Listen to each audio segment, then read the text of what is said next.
That old man got that tractor beam out of commission, or this is going to be a real short trip. Okay, hit it!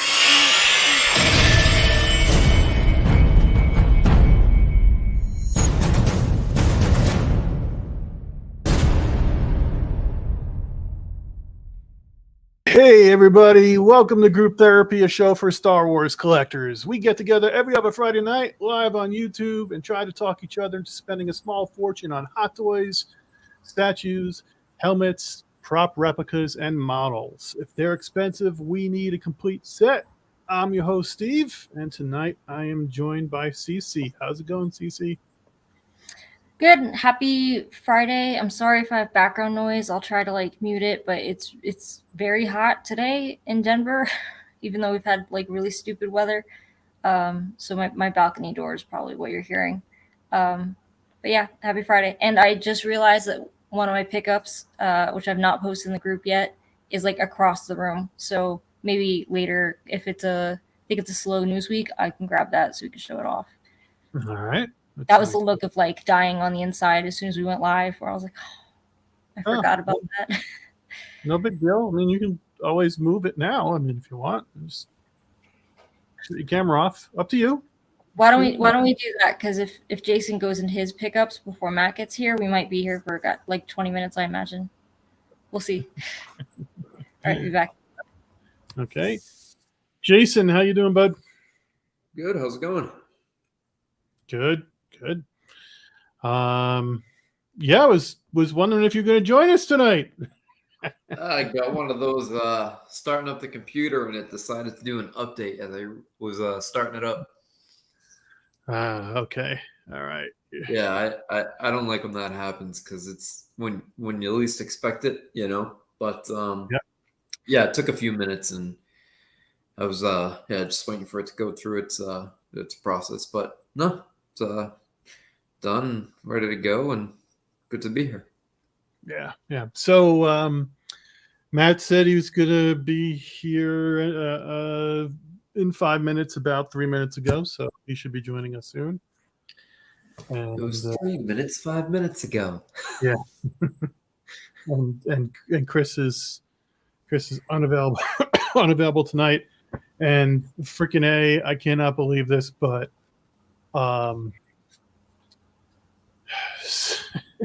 Rob is at a Peter Gabriel concert of all freaking nice. Peter Gabriel, fantastic. I didn't even know that guy was still alive. Yeah, making still doing concerts, man. So yeah. So let's see here. I missed the last one 2 weeks ago. How'd everything go with the live stream a couple weeks ago? Good. It was off the rails. Pretty casual. What'd you say? I said off the rails. Yeah, it was pretty casual, but it was good. It was a good conversation. Yeah, we had some good engagement, and people just kind of hanging out, asking some questions, talking shop, but it wasn't bad. Yeah, it's no, I'm not going to say it. But thanks, guys. No, I was going to talk about preparation, but thanks, guys. Thanks for holding down the fort while I was gone. It's good to be back. Whenever there's I miss one, it's like, wow, when the hell was the last time? Do I even know how to create a live stream anymore on StreamYard? It seems like ages, but it's good to be back. All right. So why don't we go ahead and launch into pickups? Cece, you're back. I'm assuming that you got the pickup moved across the room. Yes. Yeah. And I don't know what I have shown and what I haven't shown. Because I have some not Star Wars stuff. I think I did show the not Star Wars stuff last time, but I got this in. Yeah, okay. Very nice. Who's the art? Jason Edmondson. Okay. He does the eyes without a face. So the ones that are kind of just that. So yeah, this is an original. I actually do the frame a lot. It came framed, but it's got some red on the bevels. Oh, it's an original, huh? Yeah, it is an original. Nice. I'm down the original rabbit hole. So it's small enough. I don't know where it's going, but I had it next to my concept Kylo Ren helmet, and I'm not sure if I'm sold on that. And then I got this.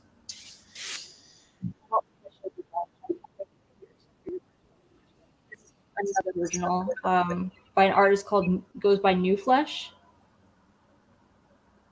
Okay. Millennium Falcon. New Flesh, huh? Yeah, so I've seen his prints before. Actually, I've got one here. I can show this because that might give you an idea. He did like a Rogue One flash sheet that was kind of similar to this. I think this was the same like collection. It has metallic ink, like the silvers or the gray is silver. But he tends to work in this like black, white, and red on like a kind of off-white paper. A lot of his prints that I've seen, at least. So are these all originals, all three that you just showed? This one's a print. The other two are originals. This one's a print. And then this isn't Star Wars, but whatever. I'm going to show this. I actually got the Millennium Falcon, that Vader, just because I wanted this. My friend had it. It's a Matt Ferguson, and it's quite old. I think it was like 2013. But it's a letterpress, so it's actually like textured. Like that design is like pressed into the paper. Okay, yeah. And I'm a big V for Vendetta fan, so I was happy to pick that up. And then what else did I get in? We unboxed my NYC Boba Fett on Throne, which you missed. Yeah, how big is that? Oh my gosh, I mean, part of me is like, I knew how big it was. I measured it out that it would fit where I wanted it to, but I still am somehow like blown away by the scale of like the throne itself. I think the problem was I was comparing it so much to my Thrawn on Throne, but that like he's sitting in a command chair versus like Jabba's throne. But like where I have it, it's almost the width of like one of these big prints, if that helps. Not this one, but like if you've got any 24 by 36 prints, it's almost there at that 24, I think, if I were to move it over a little bit. But yeah, I love it. I love the body language. The paint looks really good. It's just colossal. And I see it in some other people's collections, like people have posted pictures of it. And I'm like, they must have like a huge display space because it just looks massive in my living room. But very happy for that. Nice. No, that's so you were you happy overall with the look and feel and the paint job, all that? That, and also I think I saw a little bit of overspray in one spot, but not honestly where I've got it. You can't even see it. It's like it's in the corner of a wall, basically. Do you have many statues? I have 4. Okay. I say with hesitation. I'm not counting like the concept maquettes as a statue. But yeah, I've got the sideshow. I'm also not counting the little tiny one. I've got the sideshow premium format here, the Thrawn on Throne, now Boba Fett on Throne, and then the Enfys Nest. And I think the next one I'm getting is a Prime 1 Talon. So Batman statue, which won't even be in this room. Okay. It's a Batman. Okay. All right. Yeah. So the next Star Wars statue I'm getting is going to be, I think, next year, the Vader on Throne from Iron Studios. That being said, I know Michael had said or posted that he was probably going to put up Greedo soonish. Yeah, right. And that Greedo might break all of my rules on like how many statues I want to have, because I'm like, you know what, if I could put it in my kitchen, it would make sense, like cantina wise. And I have such a soft spot for Greedo. I'm like, put an acrylic case over that thing. Refrigerator. You're gonna go in your refrigerator, and next to the eggs is gonna be a statue. Basically, yeah. Don't tempt me. It would fit on top of my refrigerator. Like, it's not. I don't use that space anyway.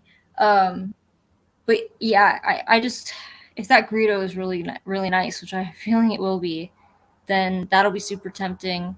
And I ordered it, but of course, I think we'll get it next year. I did get the DMD Darth Vader helmet, the Rebels inspired one, just the clean helmet by itself. So not the bust or anything. Yeah, we're gonna be talking about that a little bit. Show some pictures, and we even have a Thrawn on Throne coming up, later on in the show. A Thrawn on Throne? A Thrawn on Throne. Hey, Matt. Hey, how's it going? I don't know about this. I would think that you would, but we'll see. I'm like, do I live under a rock? It's not the one I have already. No, it's not the one you have already. Okay. So now I'm nervous. Don't anybody in the chat give it away if you know what I'm talking about. You need to is it an art print?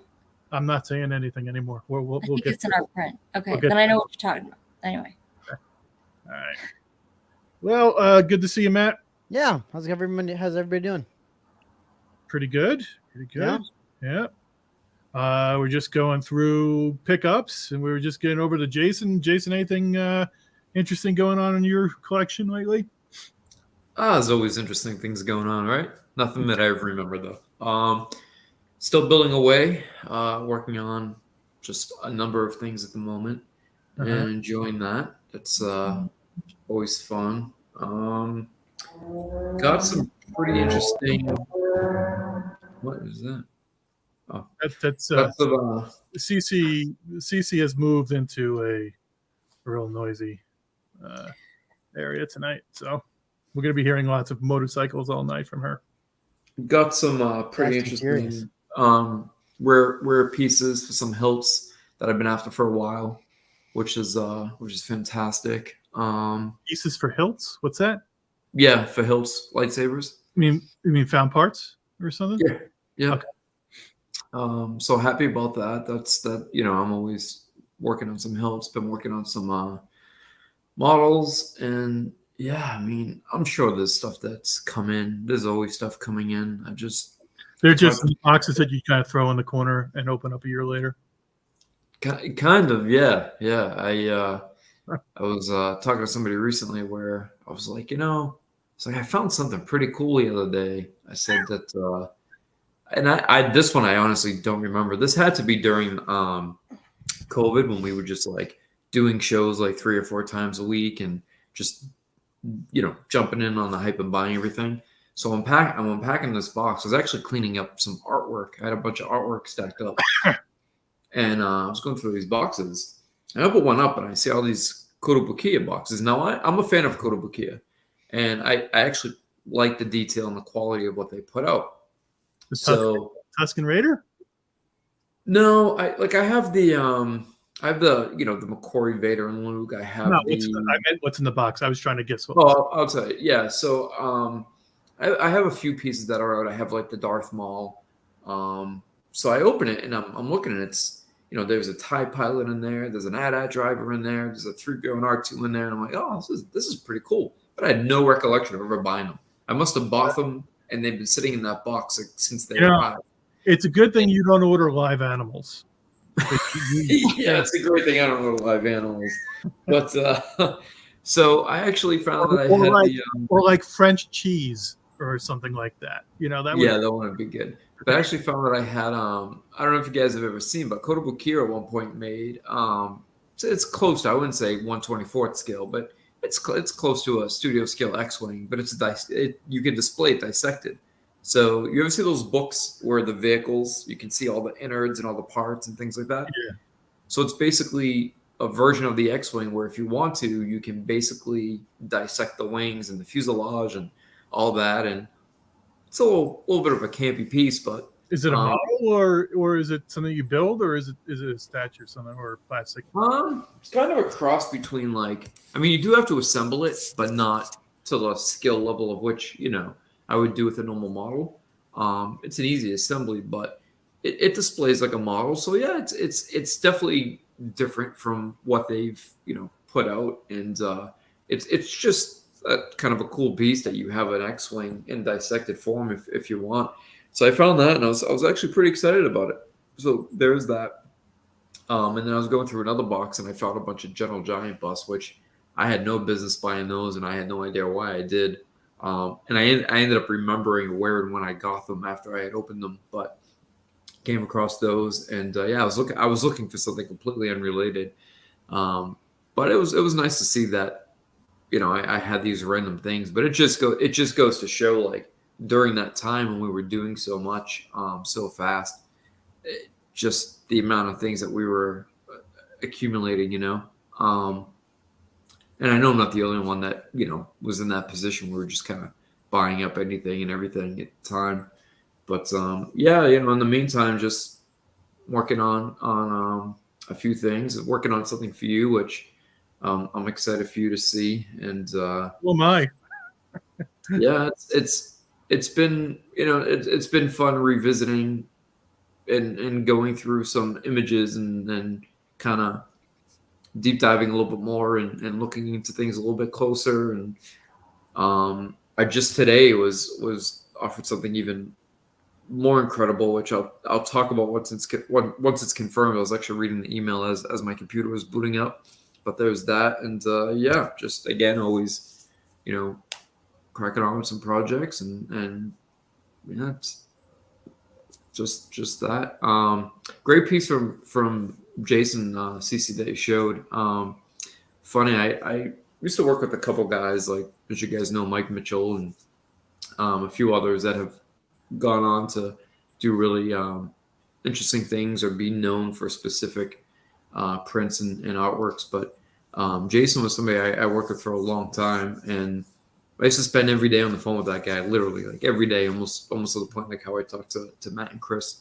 And he's just an amazing talent. He's an amazing artist, and I have a whole collection of works from him: sketches, studies, drawings, paintings, originals. Like, I get to go through, and they're not all Star Wars. That's the only thing. There's maybe only a couple of things Star Wars in there, but I might go through and share some images with you guys. I think there's some cool stuff in there, but it's a beautiful pickup. I think that's you know, I know the lack of love for the sequels here, but I'm generally a fan of the sequels, I at like least sequels. The Force Awakens, and I love Kylo Ren. I mean, I love the design and the look of him, so I think that's a fantastic piece. That was a great pickup. Thanks for sharing on that. But yeah, just Matt's favorite character is the Porg. You got any Porgs in your artwork? I hate porks, but I do like the sequels. I don't like everything about sequels, but I do like some of what happened there. I don't know. I'm a fan of Adam Driver, and I really like the design of Kylo Ren. I have no shame saying it. I enjoy it. I kind of have a theme going too, because like I love the Anova's helmet that I got from Matt ages ago, and then now I have like the concept Kylo Ren helmet, and then now the art to go with it. So I definitely that's like I mean, unless it's like Rogue One related, I think that's the most like sequel trilogy related items in my collection that aren't like art. I don't even think I have a lot of art prints actually that are sequel related, but you're right. Like, I really like Jason Edmonds and stuff, and I didn't own it for the longest time because he does a ton of properties that I like, but for whatever reason I just never pulled the trigger. And then of course he did those Eyes Without a Face prints from Kenobi, like the Vader and the Kenobi, and those were amazing. They were, I think, pretty popular. I think almost 1,000 in each run. But of course, that was with Mondo before the whole Funko thing happened. So I hope that resolves itself and maybe like Bottleneck picks that up, because it's a shame if we don't see any more Star Wars stuff from him. Yeah, I mean, we don't have to get into discussion about the sequels, but like I was looking at a post the other day that someone was like, oh, you know, talking about Kathleen Kennedy, of course, and you know how she's just destroyed Star Wars. And I was just like, yeah, I was about to comment and be like, yeah, and how, you know, that shitty like Rogue One movie and the shitty Mandalorian series and like, Yep. you know, And all the a turd. and Andor was just horrible, right? I mean, she was involved in all that shit too. that was amazing. So how do you you can't just pick and choose. You can't pick and choose what you like and dislike and not, you have to have it all. And so, yeah, has she done some shitty things? Of course she has. I agree with that, but she's also had her hand in some other things that I think is really damn good. So I think Star Wars fans are so freaking fickle because, like, I heard the stuff we hear about the sequel trilogy now. A few years ago, we were still hearing about the prequels.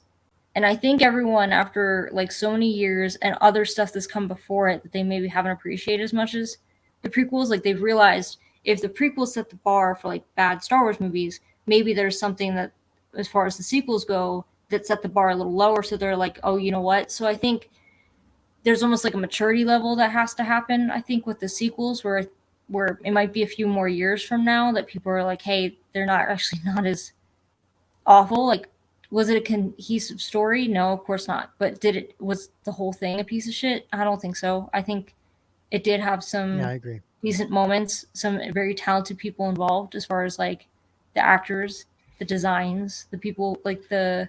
Well, it also seems that's it also seems like everyone's having, there's issues all over the place. Look at DC. Look right. what a shit show DC is. I mean, my gosh, they're like going back to square one on DC stuff, right? So like, I think people have to also realize how hard it is, how like absolutely difficult it is to make something that works for everybody. I mean, look how different we all are.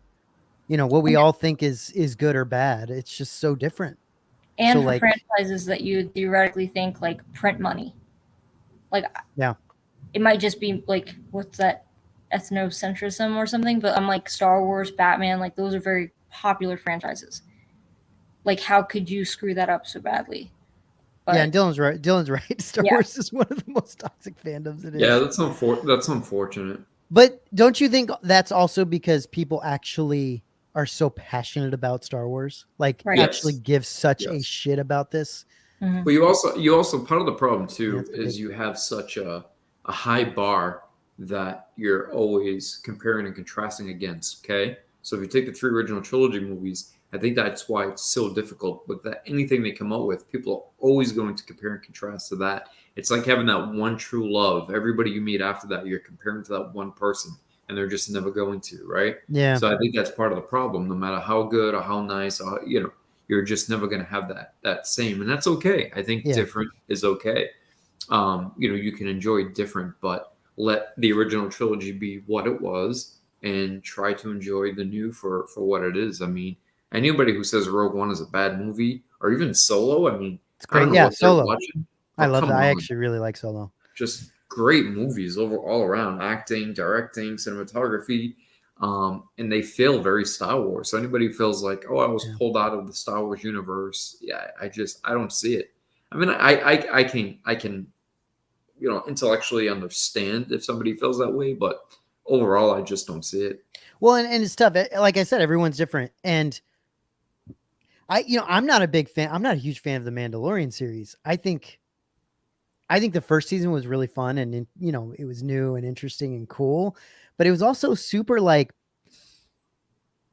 paint by numbers type of thing. I felt like it was very like side mission-y, and like there just wasn't a whole lot to it, and I felt like they just kept going in that direction. You know what I mean? And I haven't felt like that's gotten much better.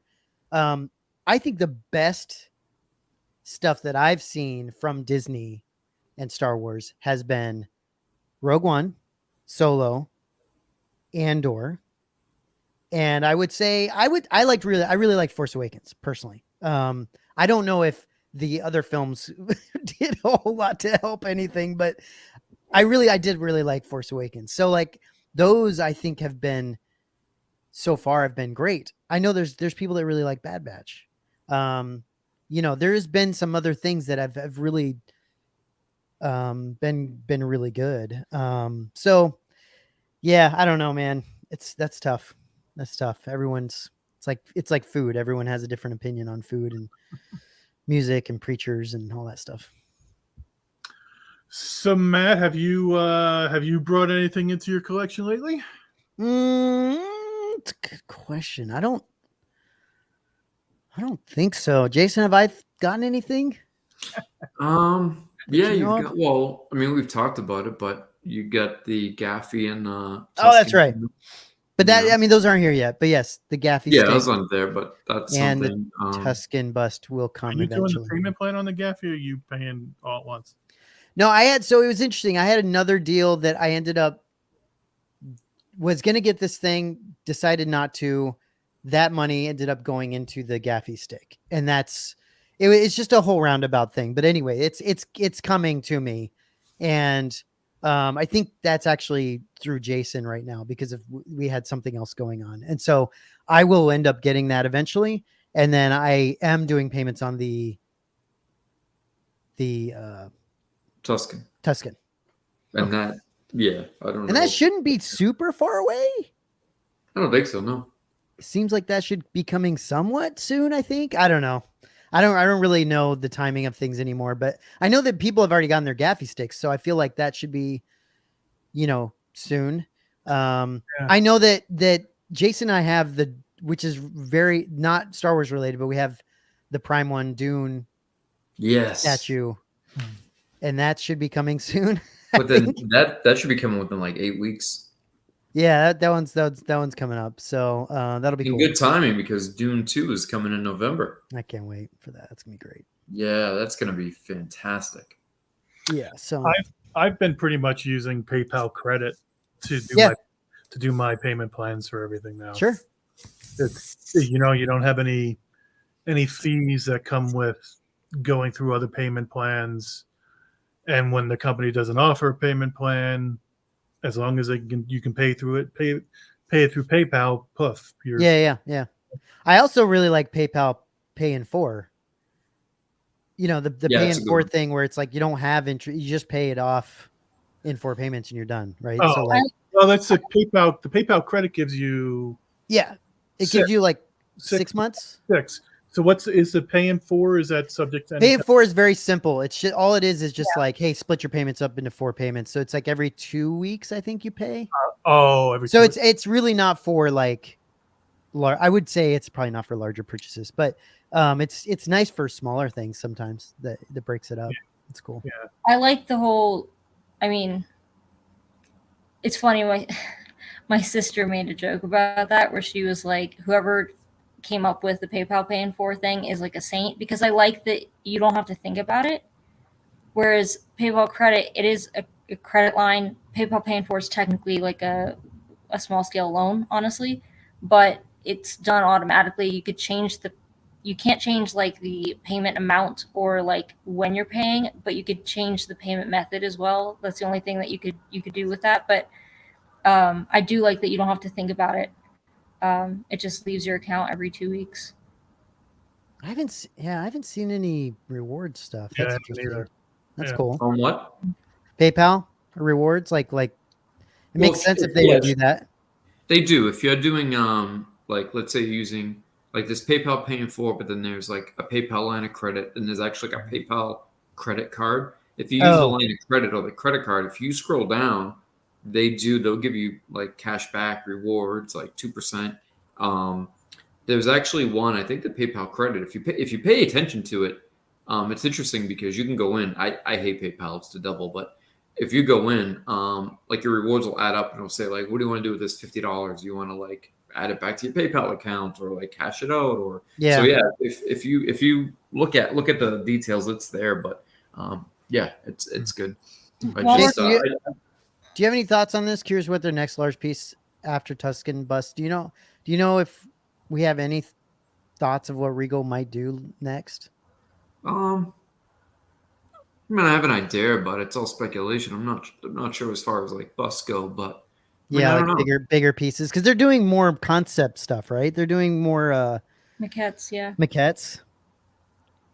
Yeah, It's tough because now they've got Indiana Jones now too going on, and so it's like hard to tell. Indiana Jones, yeah, which is really cool. That's awesome for Indiana Jones collectors. It's really cool. But while we're on the topic of PayPal, can I talk about like a shitty shopping experience I had, which I totally forgot about until now? Great. So, and I posted it in the group, so maybe this helps whoever saw my post today. Star Wars Celebration, they announced like leftovers from the convention were going to go up on their merchandise store, like their storefront. Not to interrupt, CC, but that whole thing has been every time I try to sign in, it's like this email does not exist, this account does not exist. I'm like, Yeah. this is where I bought my tickets. This is where I bought. Like, I don't get it. So that's what I didn't have that issue, but that's the first issue people had. Second of all, okay, first of all, they said everyone who bought tickets was going to get, using the email that they used to purchase the tickets, they're going to get a link that would give them access to the store. I didn't get the link. They were like, check your spam. No one got the link. So I just went onto the website and logged in with the email and password I used when I bought the tickets, and I was able to get in, and I was able to add stuff to my cart. I just bought 2 t-shirts that I kind of regretted not getting. And then I got the notification that it doesn't ship in my area. Like, it doesn't ship to the United States. And then everyone and their mother in the comments of Star Wars Celebration Europe were like, I live in the UK and it says it's not shipping to the UK. But like, we're pretty sure all the shit is still in the UK from when the convention was. So it took them, it was 5 and then I felt like they were being cheeky because like, I think it was 30 minutes later, I went to grab food, and when I came back, I got an email saying, you left stuff in your cart. And I'm like, no shit, I left stuff in my cart. I can't, like, they kept saying my address was not a place that they would ship to. And I'm like, I didn't think that Colorado was like Timbuktu, but okay. And then I think it was like 5 hours later, I checked back because I had the stuff in my cart, and I was able to check out. They finally recognized my address. But most people in the comments were talking about how they changed their password and they still weren't able to get in. So right now, anyone who had tickets for the event can log in and buy stuff. On the 26th, I think, is when it opens to the general public. And it is picked clean. Like, some people are looking for the celebration patches. There's no patches. I don't think there's any pins. It's mostly t-shirts, honestly. See, what I don't understand. What do people do with this shit? Like all the little stuff. What do you do with it? I've started appreciating the smaller stuff. Actually, like that's what I've you put it on display, CC, or what do you do? Like, do you just? I have like a cork board in my office at work, and I have patches on there. So that's where I put my patches. But like the lanyard, Steve just puts it on his biker vest that he has, his road bike vest. Fantastic. Yeah. But some of that stuff, because it's so small, I think that's why I think the patch that had the X-Wing and the Union Jack behind it, that sold out the first day of the convention. Yeah.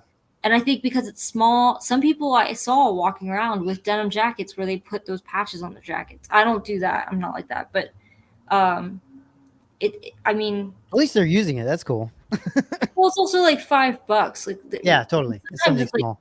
What can you? It's almost like Disney. Like, what can you get at Disney or an amusement park that's that cheap? That I just got enough. I've gotten enough of that little shit that's just like, man, I don't do anything with this stuff anymore. Well, I've started getting that way with art prints. Like these are Matt Ferguson headshots. Because I'm like, I don't have wall space. Yeah, you got to use the small stuff, sure. Yeah, and actually, his company, Vice Press, it's him and his business partner James. They're doing like their own convention tomorrow, in Sheffield, where they're based. And Dave Kennedy, who everyone but Matt met at Star Wars Celebration. He's an artist. I have a few of his. Paulie gave me a few of his prints for Christmas, and then I have another one that Rob had given me. Really nice guy. He is going to the open house, and he said he would look for small stuff. The small stuff that Matt says no one wants is what I specifically requested. I was like, if it's a business card, if it's a small print, like those headshots, like that's the kind of stuff I'm interested in, because I don't have space for much else.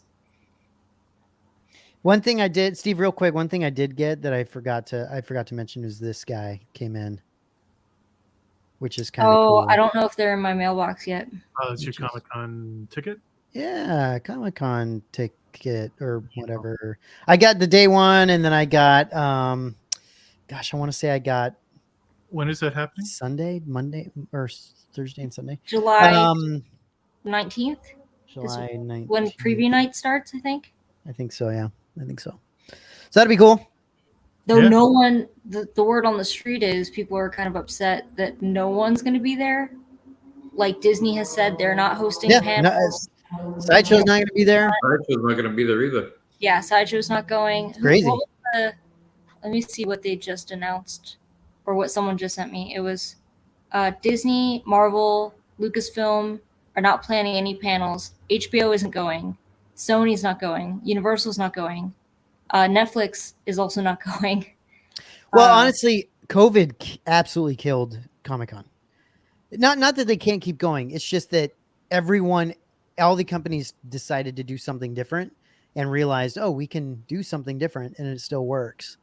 And like Sideshow, look at Sideshow with their Sideshow Con bullshit that they put on, like all the the digital kind of thing they do during the conference, right? So like that saves them a lot. I'm sure it saves them quite a bit of money just doing it like that, like just keeping it simple, right? So there are probably a lot of people thinking the same thing.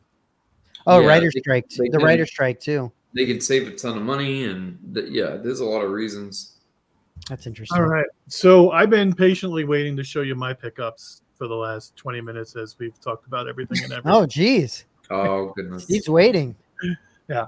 So first off, and I owe thanks to Jason for this one, is this one. Oh, nice book. Prequels Chronicles. Very nice. Talked Nice. about that. It gave me a heads up that this thing existed. So was able to pick that up. These books are crazy. They're like 15 pounds each. But got that. I didn't realize that there was one for the prequel, so that's super cool. That's cool. Got this when that discount came out. This is the Phil Tippett book. Oh yeah. Fantastic book. Is that his like stop motion thing that he's doing, or is that the God? What's the thing he's doing now, Jason? Oh, the movie you're talking about? Yeah. Is that have anything to do with that, or is it? I don't think so. I think that book's a few years old. But it's insane how much he has done.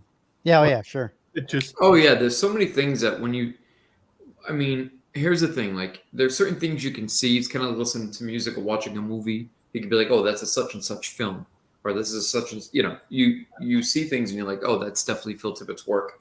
And when you look at that book, you realize like, wow, he worked on this. Oh, I remember this. I remember seeing that. And you're right, Steve. You don't realize how much he's had a hand in over the last 40 plus years. It's also insane how little he cares about the things he used to work on.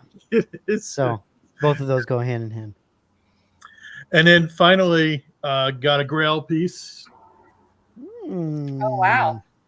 Yeah, the story. I heard when you picked that up, and literally like that day, I was like, "Hey, one just came out for $200," and he was like, "No, don't say anything because you got a decent deal on it. It is what it is." $200? Are you shitting Yeah, me? I know what you paid So for. Steve it, didn't but pay $200, everybody. No, It was just that. I got a good price, but $200. You He's got shitting a himself good, right you got now. a good price. The other one wasn't sailed. It was great condition, but it wasn't sailed. Yeah, this is brand new. Are you going to open it, Steve? Oh Yeah, you can open it. it's Ah. open. you can't not open it. I don't Yeah. know. Oh yeah, for sure. No, this book is to be used. Killer. This one I managed to get it for $5. So Which I think is decent. It just happened to be one of those situations of timing. And then I was like, but again, it's one of those things where it may not have come up for another 6 months, So Dan tells me the other one was damaged. Thanks, Dan. I feel better now. Yeah, the other one was damaged. Surprised you didn't get the one that was damaged, Steve. It had a coffee ring on the front of it. No, I'm kidding. I didn't see it. I don't know anything about it. So What other one was it? Oh, there was another one? There was a third one out there?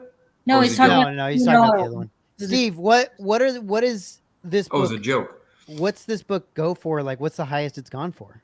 on eBay, it's going for 11. Jeez. Yeah. Matt, a book that 3 years ago you could get for $75 to $100 all day. You can keep it. Isn't that crazy? It's not even an old book. Like the Chronicles books are over, 10, Keep 15 years it. old. Keep the book. Well, some people I don't know the audacity, because even my friend casual nerd problems, he was looking at a small DC Direct statue, almost like it was from like the Black and Whites, the McFarlane one. And it was a Japanese exclusive, and he just pulled it up on eBay after a stream. We were just talking. It was $2,000, and I was like, no.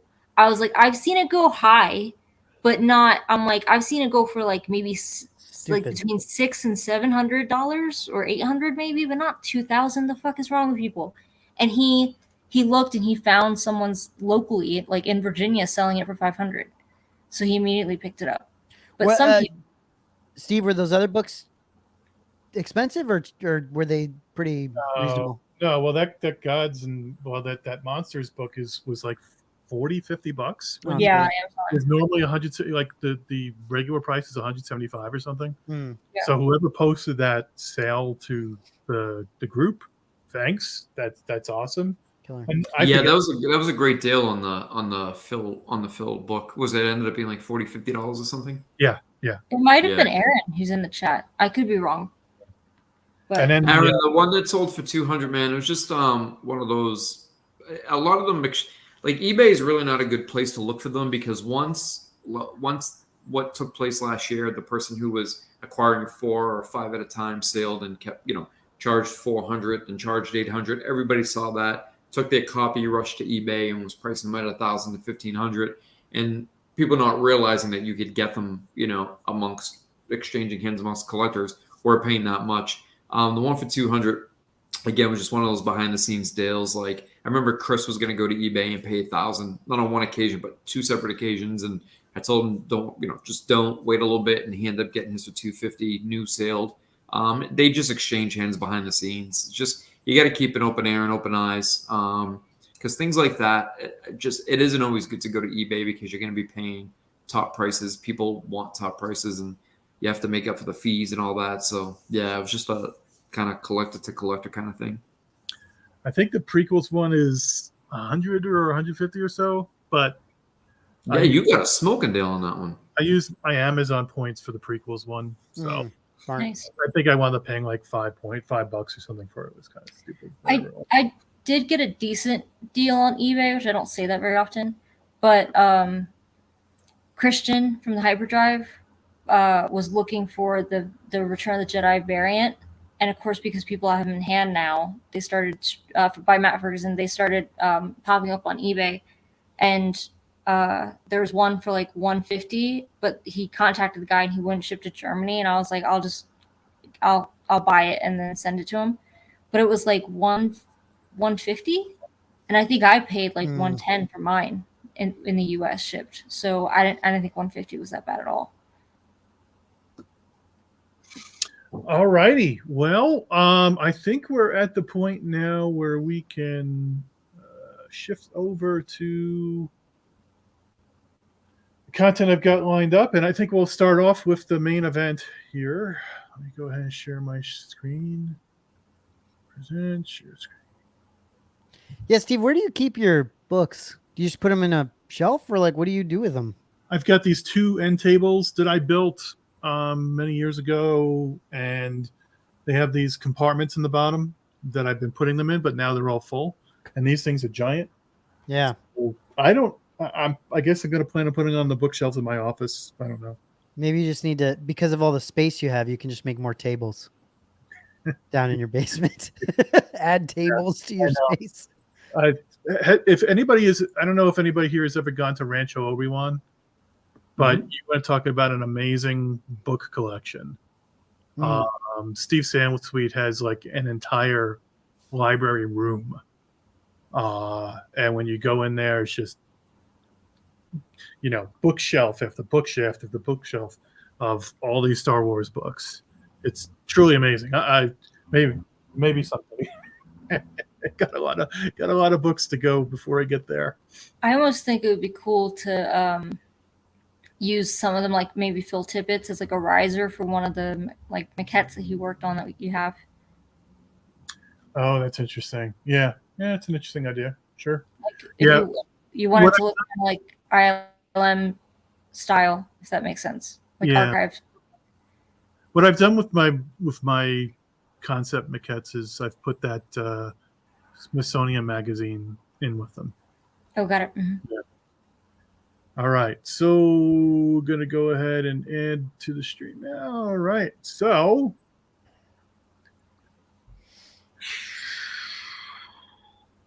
Oh, nice. been wondering about this for a while now. So this is the DMD Maul. That looks great. Yeah, it does look pretty good. So he's offering it in quarter scale Jeez. and third scale. And third scale. Jeez. I love this thing. I think it looks phenomenal. It looks great. Yeah, I think Great this likeness. is a beautiful piece. Well, so is the news on this that it's closing somewhat soon? Because it says it's closing for pre-order on July 24th, and this was announced a year ago. I thought it was already closed. It's still open? It closes tomorrow. Sunday. Closes Sunday. No, I'm sorry. That's a whole month from now. Never Yeah, mind. July. So So I don't think it's been up for a year. I think he's been talking about it for a while. was that post not from June 25th, 2022? Oh, it is 2022, isn't it? Well, But I know he posted something that's happening I'm with showing old news. Jeez. We've definitely talked about this one, but he definitely posted that something was happening with it. I don't know if it was like I saw the June date on it, and I'm like, oh, this is new. Oh, okay. Dan says he has prototype photos at this point now. maybe You got him on your page, Dan. I can switch over to that. Maybe that's. By the way, Dan, great interview with Robin Simon. That was I Yeah. watched that recently. Good interview, man. So it that's was nice finally putting I a saw face. that he did that. I need to watch that. Yeah. So yeah, Traveling Jedi says he has a third scale on order. that's what happened. I was looking at the prototype photos, and then I saw the video, and I thought, oh well, the video is much better than showing photos. So that's probably what the news was the. Let's see if I can find it real quick. So And the PO is closed. Okay. guys, So it's this is what group therapy. This is what we're going to turn it into. We're going to look at old collectibles Yeah. from a couple years ago. All right. we're So gonna see here's. if our opinions changed. I thought the PO had just gone open. I'm like, oh, look at that. Ooh, that looks good. Yeah. I like that simple, very simple base too. It's nice. It Yeah. just kind of like blends into the shelf, and it's nice. One of the few like amazing mall statues you can get that isn't just going to break apart before you Gotta get it. closer on these photos, though. Let's see. Oh, is it shipping now? Is that what the update was?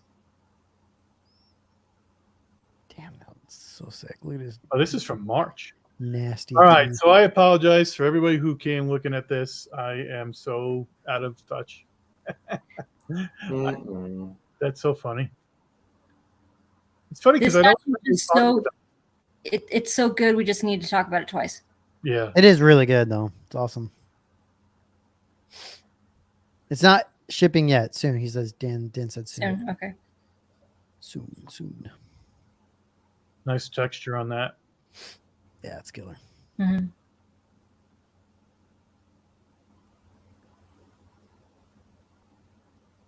Yeah, John Jay's got it. Show's been canceled. Nothing. nothing to see. Move along. Move along. All right, so yeah, pretty cool. I don't know if I would display them with the three, with those on their all their individual bases. I think I kind of like him just by himself. But those are small enough. You can just keep them in the box, which is nice. Yeah. You They're know what I also mean? small. They're also small enough that you can just put them behind him, or you know what I mean. Like they're Mhm. pretty simple. Yeah. That's really cool though. I like it. Man, can you imagine a third scale of this thing? Holy shit! Well, the thing is, he was saying it was 25 inches tall, which is not that tall For when you- third scale. like the reason why I'm saying that is because the Kit Fisto I just got for MOIC is with the base 25 inches tall. That Right. base is big though, Yeah, it is. It is. and I think he's overscaled a bit because he looks huge. Oh, Kit Fisto? Yeah, I think he's Yeah. quite big. But yeah, okay, very cool. And he's also bending. He's also like hunched over a little in this one too. So Oh yeah, probably decently sized. Yeah. So sorry for all the fake excitement. I thought that this was all brand new. That's still exciting. All right. Do you have Amateur hour here. Do you have the Vader stuff queued up though? Yes. The Rebels. Okay. I think I got Just more malls. Just more about the mall. He posted all the head sculpts. Those look good. Mm-hmm. So that's the circled one is the prototype. Okay. Wow. They look great. Did you get this, Steve? Did you order this? This is high ground, yeah. Killer. That's gonna be really nice, dude. I think that's going to be super impressive. Yeah, I'm looking forward to seeing what the Anakin is. I'm hoping I don't like it because I don't want to get any more statues. You'll probably have to get it. If it's not him, like on the ground burning, I'm going to be disappointed. Dude, that would be sick. If you Can could you have... imagine? I feel like that's like it's not going to happen, but I think that would be an interesting scene. Very depressing. But... You'd probably have enough space to get that one in half scale, Steve. Anakin burning half his body. Half scale, yeah, sure. Be freaking crazy, dude. No, that's interesting. I mean, is he? Yeah. What's the deal? Is it? He's gonna do an Anakin that matches this guy? Yep, and it's not on the ground burning. I thought wasn't he on a No. Did you guys go over that at all? The no. The statue that has both Anakin and Obi-Wan fighting on the lava. I don't think so. Platform. Oh, that's from MFA, but I think the render that Dan's posted of Anakin, it's like it's him on the platform looking pissed off. You could definitely tell he's not going to be on the ground. Honestly, burning. Steve, like we didn't follow the rules very well last time. We just kind of talked. Yeah, I watched about 5 minutes of it and I said, "Oh my god," and then I stopped. We're left unsupervised. Yeah, it was pretty CC, can you by any chance send me the link to that MFA Obi-Wan? Yes. Because I'd love to bring that up. Okay. The Kenobi heads, man, it's crazy. Yeah, and then ooh, those look great. Yeah, that looks really cool. Yeah, this is going to be. Steve, where are you going to put? Is this thing like? How tall is this thing? It's got to be about the same size. You rip out a couple shelves from your thing to fit this in, dude. It's got to be the same size as Kit Fisto, I would think, when it's all done. You know, Fisto with his tentacle head, and then he's pretty huge. Yeah. Yeah. But look, this is I don't know. I'm hoping I don't need the Anakin. That looks pretty good. And then there's this let me go to the Vader first. So this is nice. CC, are you doing this? Because you mentioned you might want to get something like this. I can't. Yeah, I was trying to find that link. Let me look at the screen real quick. Yeah, I ordered the clean one. So the one on the far right. Yeah. I was tempted by the battle damage one, but I'm like, I have the MFA battle damage Vader bust on order. And then between that and my melted Vader, I'm like, I should probably have ones where his helmet's not messed up. I'm really tempted by this, by the way. I love that clean one. I can understand if people are either not familiar with Rebels or it wasn't their favorite. I am a fan of Rebels, but what I do like, to me, I think it's going to hit that box because I'm very, as Jason and I have talked about, I'm really picky when it comes to anything that's like McQuarrie inspired because a lot is left up to artist interpretation. Yeah, sure. And I think that the proportions and sometimes they're just really, really hard to capture in a way that I think makes sense from like translating it from 2D art to 3D art. So I think this will satisfy my want to have something that's kind of like more McQuarrie influenced, but also looks just really well executed. So this is still open? Yes. I think so. I don't know if he said he's in the chat. I think we could ask him, but it's clear that it's going to be. We have plenty of time to order. I just thought I had seen something today where the pre-order was closed. but It might be for the full. Oh no, I think he needs payments, or maybe the order for the bust is closing. okay. But this one, I think he had said he would need 25 helmets, regardless of the type. I think so. Yeah. To make just the helmets on their own. So I hope at least 25 people have ordered.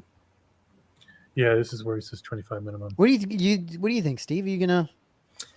I don't know. I have mixed thoughts about it. It's probably the pinnacle moment of the entire thing, right? So it's kind of like really tempting to get it. I do like the head look there. If you got one, what would you get? Which one would you I get? did the head, the one where he's got the head inside. Okay. I don't know. I'm a little bit tempted. I just don't know. Yeah. I feel like I like the clean one, but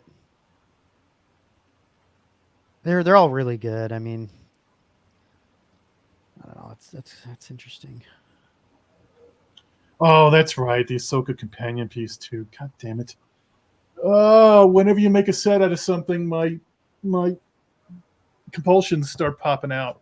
Yeah. You got a problem.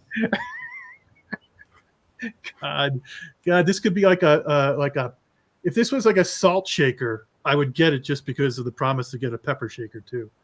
I mean, it's so bad.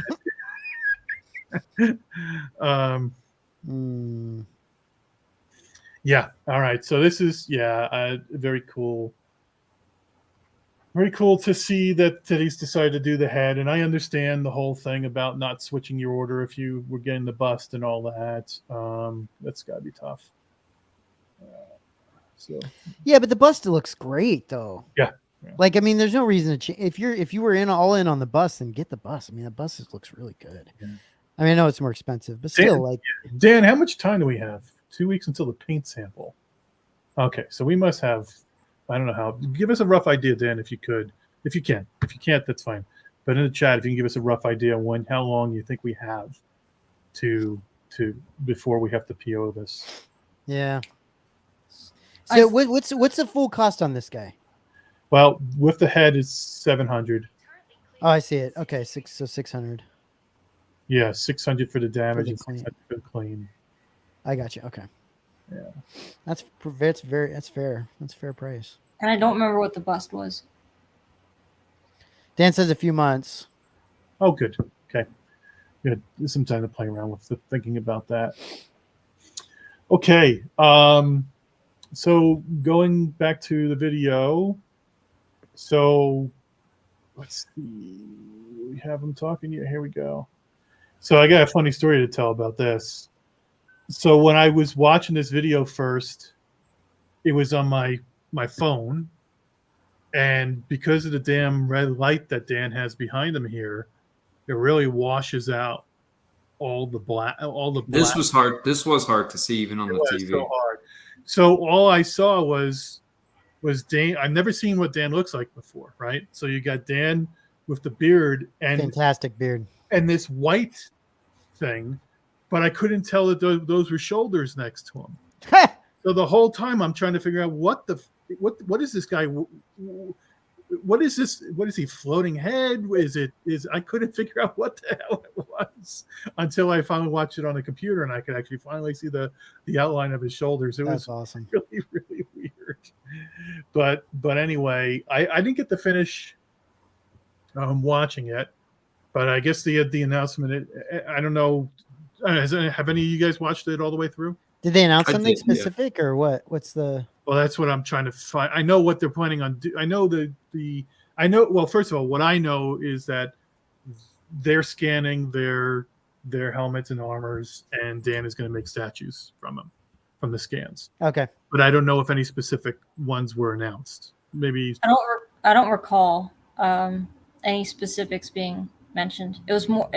I liked learning more about Dan and like how he got started and how long he's been in the business and like that sort of thing. But I don't think they really talked about like we're doing a stormtrooper, we're doing a snowtrooper, like that kind of stuff. I don't remember that if that was discussed. Yeah.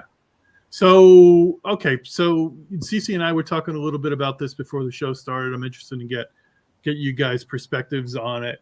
Highly accurate 3D scanned quarter scale statues. It's cool. What do you guys think? I honestly don't know how this hasn't happened until now.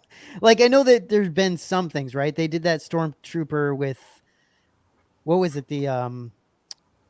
What was the stormtrooper, Jason, that the statue the Ainsworth one? Yeah, right. So they did something where they talked about something like that. But I've been saying this for a while. Like, how cool would it be to have something that's based off of the,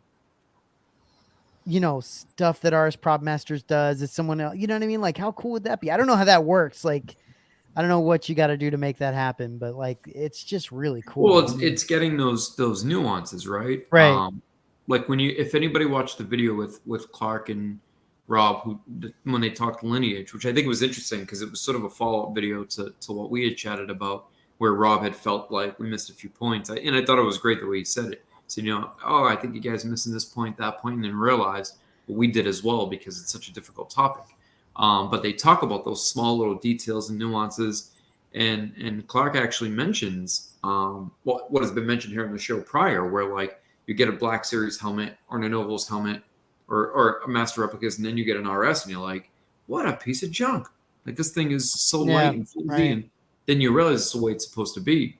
So I think being able to know what to look for, what details should or shouldn't be there, and then, scanning it in high resolution and being able to turn that into a statue so the statue picks up all those flaws and all those small details, nuances as they should. I think, correct me if I'm wrong, Dan, you're in the chat, but I think Dan had did a fantastic attempt at an A New Hope Vader.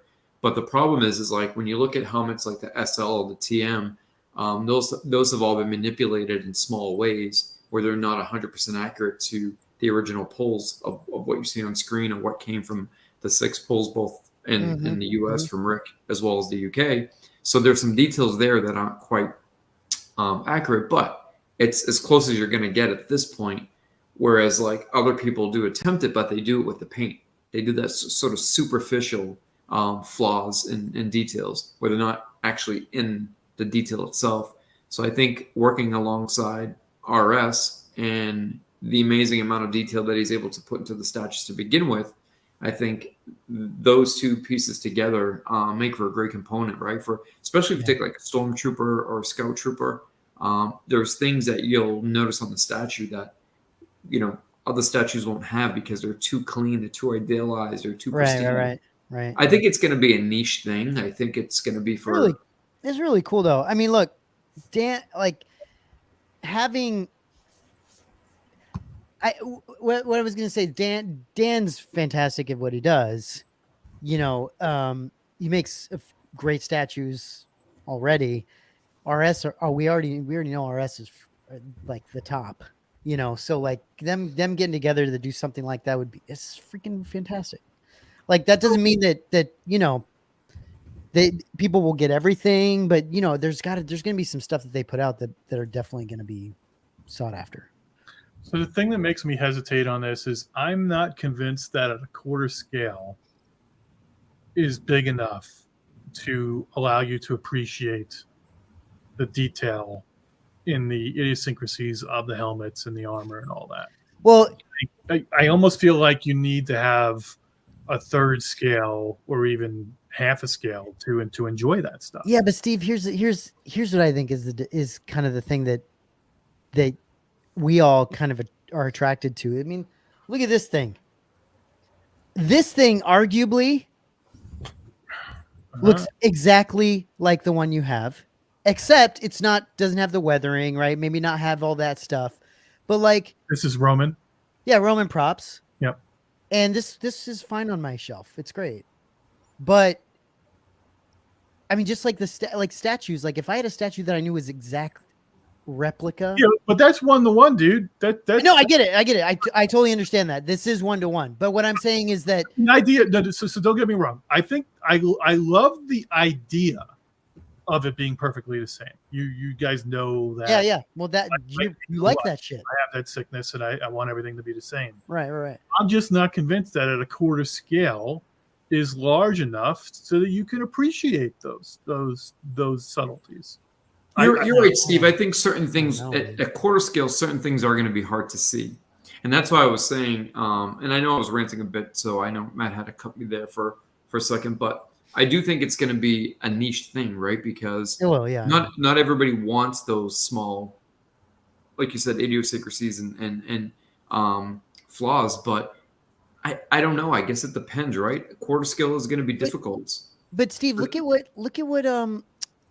what's their faces are making with the Merlin models, right?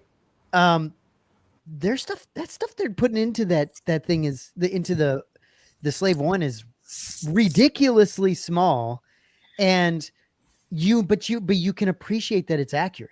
It's as accurate as I would think you can kind of get because of how much time and effort. Yeah, and they've put into it. But again, there, Matt, I can kind of see where Steve's coming from. That's also 1-1, if you will. Yeah, but it's still tiny. I'm just saying at quarter scale, a quarter scale statue of a human being. No. Okay. Yeah. So I'm not saying that the detail of a quarter scale statue can't be impressive, can't be beautiful. That's not right. I'm with you on that. What I'm saying is when you take a defect that is, I'm going to give you an example here in a second. But when you take a defect that is life size, and you scale it down 4 times, can you appreciate it? So there's two. Like the lower chin of the stormtrooper, right? The stormtrooper has the dent, underneath the jaw. I don't know what you call this part of this. Yeah, jowls, jaw, whatever. Yeah, whatever has that dent at a quarter scale. Are you gonna be able to appreciate that dent? Or, for example, I have a Sandtrooper helmet, and I'm trying to remember which one this is. But the paint. This is a question I have also. The idiosyncrasies on this one is the paint. Yeah. In the just below the eyes and the tear duct type area, the paint has clumped up, almost like it's beaded up, and it's almost done. You know how paint gets there, it builds up first. So you've got these 2 little dimples here by the teardrop, where your tear ducts would be. If you took that, first of all, I'm guessing that paint, that's a paint defect. I'm going to assume that the paint defects would be scanned in. Sure. Right. And then when you scale out all the way down, is anybody going to be able to notice or appreciate those 2 tiny little paint runs that are there?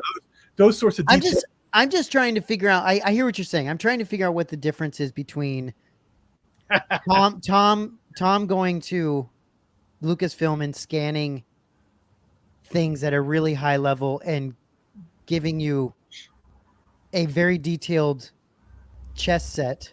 I think it's a scale thing because those are still 1-to-1. But yeah, I understand that. But what I'm saying is you should be able to scan at a even better. You should be able to scan once you scan something and you have it scanned in a digital form. You can make the damn thing 1/12, and it's got all the details there. Now, can it be produced in that way? That's a good question. But you're not losing the detail of the scan. No, I'm not saying you're losing the detail. Again, let me go. You're just saying, can you appreciate it on the shelf? It's going to be hard to look for, hard to see. At that scale, the dent on the chin is that. I get it, Steve. Here's the thing. Isn't you? So this is assuming that our collections are for anybody else but ourselves. Is that what you're assuming? No, I'm saying, can you if I'm looking at the thing, when I say you, I mean yeah, totally. But you know it is. You know it's scanned that way. All right, let me. That's all I'm saying. Hold on, guys. Look, hold on. I'm reading some of the comments, right? And I see Traveling Jedi. He says some detailed scale down from 1/1 to 1/4 or 1/6 doesn't show up. ? Now that made me think. Now it isn't highly accurate, but if you look at some of the stuff that Hot Toys has done, they've done a pretty bang up job at replicating some of those details. But I know what you're saying, Steve. I know what you're saying, like certain things that you have to physically have the helmet in hand to see and appreciate. Like you almost like the helmet on your shelf, it's almost hard to see, let alone it being scaled down 4 times. So I get what you're saying. Is it worth it to have to like pick this statue up and look and be like, oh yeah, that's there, and oh, that's there? Like I get what you're saying. Is it gonna be enough to stand out and to be noticed at that size? I totally get what you're saying. Is it possible? I get it too. Yes, we know it's possible. We know it's doable. But will you be able to see it? I get it too. The difference though, Steve, is I feel like it's the same thing as when, you know, I bought the RS Prop Masters Scout helmet, right? The one that's got all the shit inside of it that nobody can see. I can never see it, but I know it's there. I know it's as accurate as it could possibly be. You can walk up to it, pick it up. You can, but you can walk up to that quarter scale statue with a magnifying glass and look at everything. So all I'm saying is that you know it's there. That's the difference, right? Well, you know it's there. Dan literally just repeated what I said. Like if the helmet's on your shelf, do you even notice some of that stuff? He just said, can you see all the detail from across the room at 1-1? No, unless you're holding it and really looking at it. Right, up close. You don't see a lot of it, like the dimple on the forehead, you know, some of the paint drips. But I do. I'm looking at the paint. It's 8 feet away from me, and I'm seeing those paint drips in the corners right here. That's why I use it as an example. I can see it clear as day. But this is where I think we need to be talking about here. I agree with the Traveling Jedi. The difference to me is that you're talking about a lineage statue. You're now bringing lineage into statue form. And that needs to be bigger scale. It has to be bigger scale. I totally get what you're saying. I get what you're saying. I do think that there is a lot to be said about bringing lineage into the statue situation, because right now the only other thing you can do is someone making it on their own, right? They're just coming up. This might sound radical, but I wouldn't even offer it at a quarter scale. What would you go to? I would probably do third scale, because that would get that you have to find people you'd have to get some amount of people that are going to want to buy it. Yeah. But I just think that going to a quarter scale, you're not losing the detail. You just can't see it. And when you're, and I also, the other worry I have is when you're at full scale, you can do a lot with paint. Okay. Sure. When you get down to a quarter scale, you can't do nearly as much with paint. So I think, I get that. We I kind of talked about it a little bit right before we went live. We're like, if I had $1 for every time we talked about a statue not being accurate as far as just the stupid fucking placement of some of the armor. Oh yeah, those dude. Things that people get wrong, that I appreciate, that if you scan it, it doesn't matter what fucking scale it is, if it's quarter scale or third scale, it's, the knee pad's going to be the right shape. The greeblies are going to be the right shape. They're going to have the right greeblies. I respect the attempt, even if it means that those very subtle nuances that we're aware of are not going to show up. There are bigger pieces and things that are noticeable. Like people like Rob, he can tell on screen if armor is from his shop or someone else's. So I think that's definitely gonna translate into a statue.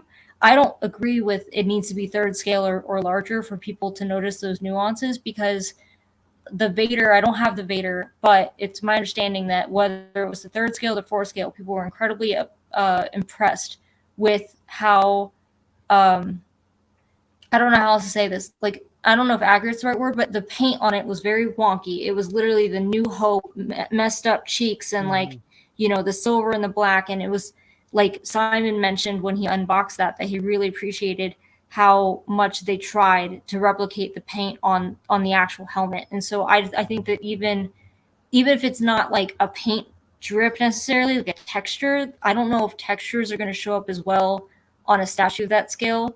But I think the fact that they're trying their best and that they're, like Matt said, bringing lineage, like we don't bat an eye if a robot does this. So I feel like I need to rewind and just restate what I said when I started. First of all, this is totally awesome that he's doing it. Yeah. Right. I totally agree with that. I think that this is the idea of trying to get it perfect is wonderful. I'm all for it. Right. What I'm concerned about is that you can't appreciate it at a quarter scale. That's all. And I don't mind. Not that it can't be accurate. Not that that's going to be a bad job or anything like that. I think if you're going to do this, you need to do it at third scale. And Steve, minimum. I don't mind the conversation. I have no problem with you asking the question. I don't disagree with you, but I also don't want to not buy something because it's not the scale I collect. If that makes sense. Well, and this is the other issue is that Steve, you're right. I mean, look, Dan might make these in third scale as well, and that might be the size you might want to get. My concern is it wouldn't be made because I don't think enough people would buy it. I think it's possible. I think think quarter scale is just more attainable. It's more easy for people to like have more of them, and so especially. I mean, I think I would love. I mean, we'll see how often they come out with some of these, but it would be awesome to have, 4 or 5 RS Dan Dynamic Menace statues. Like that would be really cool that are like highly accurate to the actual, costume and what they are. Like that would be really cool. I would suggest honestly to not do like crazy bases and to not do like crazy poses. Like, I think it would be better if they were more simple, in my opinion. Yeah, like kind of like museum style statues. Yeah. Yeah. Because I just think it lends itself to the idea more. But that said, it's really cool. And I've been thinking this they should be doing this for a while now, just because it's a smart idea.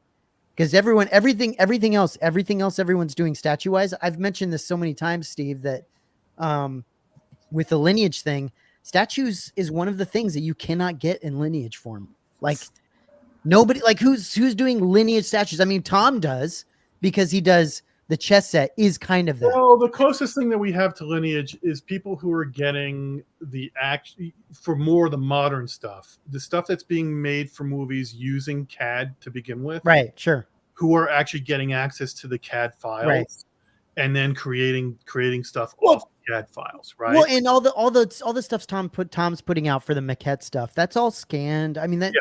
So that's, it's got Lineage to it. Yeah. So, but normal statues don't have any of that stuff. So it's really interesting to think about that being a thing that we could have. I think it's really cool. Like I agree with you. It'll be interesting to see how they do it.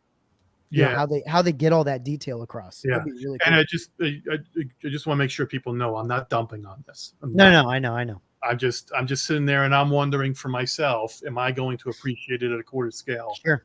Or am I just better off just going and getting the damn life-size helmet from RS? Yeah, I hear you. So Steve, if you had a choice between 2 statues, mm-hmm.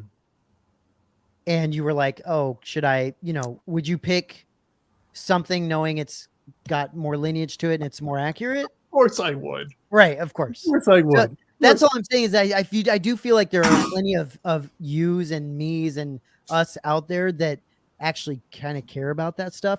Now that said, you, me, and us, we're not buying as many statues anymore. So like, I don't know how that's going to work out, but there's plenty of people that want that accuracy, I think. But yeah, I am genuinely concerned that the paint can't be as accurate. Sure. I'm just looking at my my Sand Trooper right now, and the teeth, right? Mm-hmm. The teeth are painted gray, okay, but they didn't paint the entire tooth. There's a little bit of a border at the top of the tooth, and the bottom of the tooth that fits into that slot. There's no way, I can guarantee you, if they tried to do this on the statue, there's no way they're going to leave that. They're going to scale down that little space down to a quarter. I get you. I'm confident that that's not going to happen, right? So when paint happens, can we scale paint down? That's on them to figure that out, right? I mean, that, because I agree with you. I think there's more than just detail. Paint is a huge deal to make something, accurate. So, yeah. Yeah. The other thing I was really has by is how long this has been in the works. I didn't realize that this has been going on for that long, right? Yeah, that's cool. Well, Rob and Simon mentioned a couple of years ago that they were gonna potentially do this. So I think it's been at least 2 years, right? Yeah. Probably. Well, in the video they were saying it was like 3 years before COVID or something like that, or 3 years. It was like so far back I'm like, wow, really? So anyway, I hope I haven't given Dan a heart attack there. No. We wish you the best, Dan. I really do hope that it works out because I'd love to see some of this. I wish you the best, Steve, as well, and understanding of it. No, I'm kidding. I think people took it as, well, I could be wrong, but I think people took what you were saying as whether or not it could be done or couldn't be done. I think you were just saying, I know it could be done, but can you just appreciate it on a smaller scale? Yeah. And there are some factors that the way you display, the lighting, your eyesight. I mean, I'm not being a smartass, but it's very. And Jason, I was just mentioning that, like, don't you think keeping these things on a simple base in a simple pose, like, don't you think that'll be part of it? Like, you can't just be like, hey, let's make a high ground type of statue with some crazy, like it looks amazing, but like, maybe I'm wrong. Maybe it can't be super dynamic. I wouldn't think so, but yeah. Look, I mean, if you're trying to get all this accuracy, and you guys all feel like at a quarter scale you can appreciate it, right? So sure. let's assume for a moment that you can. Yeah. Then you want to appreciate the statue for its accuracy, right? And you want it to be simple, and so you can go look and appreciate the accuracy. You don't want the guy jumping off a bike or standing on top of a dead droid or something like that. Right? Because what Sideshow would do. That's not the point of this fucking statue. Right. In my mind, the point of the statue is the accuracy. So get it down to a museum pose where you can enjoy that. That's I don't know. No, I agree. It's just like putting a helmet on a simple stand is that makes my eye draw to the helmet, and it's perfect. So yeah, it just seems like that would be the case, but that's also not how statues are made. Like, that's not how makers usually go about making statues, where it's very simple and very like, so it'd be interesting to see how they're going about this, Yeah. Really cool though. Really cool. Cool. Controversy on Rogue One 6. Awesome. I love it. All right. Let's see. Moving on. I decided to bring this up. In a way, it's kind of good that Tom is distracted with Indiana Jones right now. It kind of reduces the pressure. Matt, how you always complaining about the pace at which things are being released. A lot of shit, man. Released. This offshoot into Indiana Jones is really. I know, it's great. It's helping. Steve, you're not an Indiana Jones guy? I like Indiana Jones, but I'm not going to and get stuff. I mean, it would be kind of cool to have this sitting around in your your kitchen, and when you have guests over, to just kind of pull out the Grail and start drinking from it. But I'm sure that you can go get a $20 one of those on eBay or something, as opposed to Steve, you drink out of your blinged pimp cup, right? My what? A pimp cup, like Little John? No idea what you're talking about. Wow. You know what though, Steve? Everybody else knows what I'm talking about. The problem is you pick up that cup every time. I would be so disappointed in people because nobody would say you chose wisely every time you picked it up. And I'd be like, well, I don't know if I want to be friends with this person. Yeah, I know, right? I mean, it would tell you who you want to be friends with. That's for sure. So cool. I guess they're kind of going off and doing the Indiana Jones thing. I don't think any of you guys are getting this stuff, right? No, I'm not. It's really cool though, because I do like Indiana Jones, but I just don't have the space for anything like that. Yeah. It does. The Grail does look really good. I saw someone posted like comparison photos between like the licensed Shop Disney one and the Regal Robot. I'm like, oh my god, the Shop Disney looked like an AliExpress thing. I have the licensed like fertility idol. It's the only like Indiana Jones thing I have. I think. Oh yeah. I might have other stuff. Oh, I love it. This is great. Tom will make the other 40 Grail cups. So you'll have right. all the things behind. That's great. Dude, I'm telling you, pimp cup. Tom's got to be just dancing in the streets with this whole like Indiana Jones situation. I mean, because there are plenty of Indiana Jones collectors out there. Yeah. So it's a whole other market. It's a challenge coin. So it's like but also like the Millennium Falcon. Mashup. Yeah. That's cool. I don't know who did this. It was like I think it was an RPF run a few years ago. Nice. Yeah, but the stuff does look good though. Yeah. You bringing it up, Steve, or are you gonna? No, I just brought this Oh. up. We could talk about it for 1 minute. That's all. This is a Star Wars show, right? Yeah, that's all right though. It looks great. You didn't actually bring it up though, Steve. We're not seeing it. Shit, you're nuts. Fuck. That's what he meant. That's what I'm asking. All right. I thought you guys were all looking at it this whole time. Boy, I'm away for 4 weeks, and look what happened. No, that's all right. Yeah, they did a great job with it though. Looks really good. What was the other thing that sold out? The urn. That looked really nice too. I'm assuming is this not sold out? Because I'd be pretty shocked if this is lasting longer than that urn. That urn sold out, I think, the same day. I don't know, Jason. Do you know if is this thing resin or is it like what do they make this thing? I'm not sure what this is made of. Still available. You know, this fell into the category of the typical comments of Regal Robot pricing. I don't know if you guys saw some of the comments posted, but like if people are not understanding quite yet what you're buying and who you're buying from, right? Like we're at a point now where we're 3.5, 4 years in.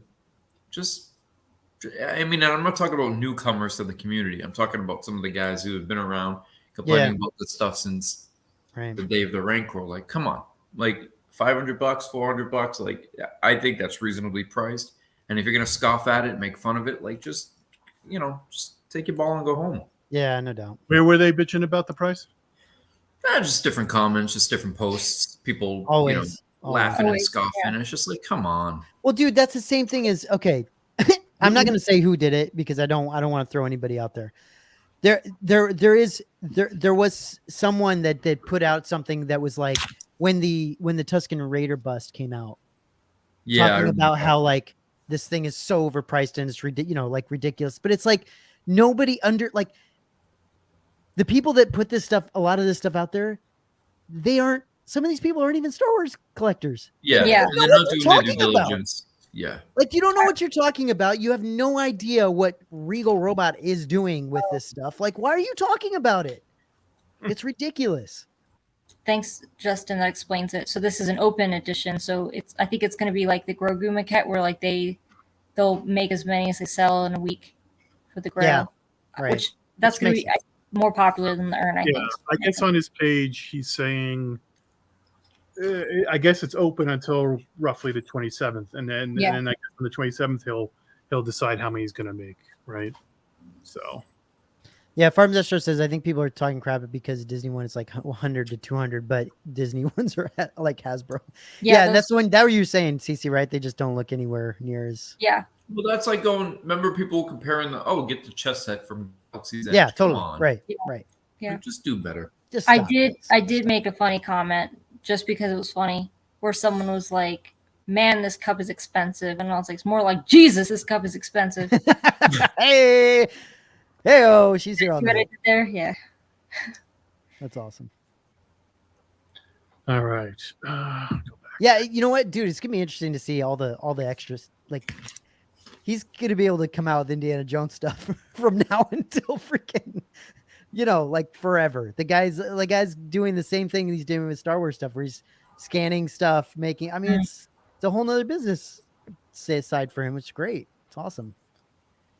So another big thing that's happening is tomorrow is the pre-order they're coming out with this for the thing. shuttle.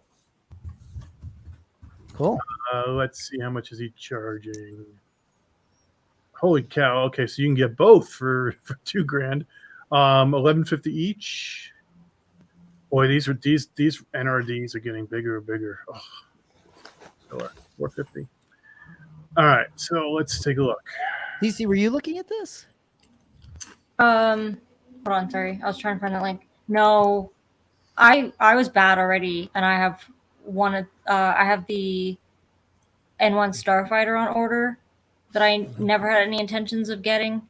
And the AT-AT. I think the AT-AT will be the next thing I get from and like physically shipping and stuff, because I think it's I think so. So yeah, no, I'll have like 3 of the like studio scale, like the NYC models, and I said I only wanted the 1. So I'm not doing well on my self-imposed rules. This looks good though. Mm-hmm.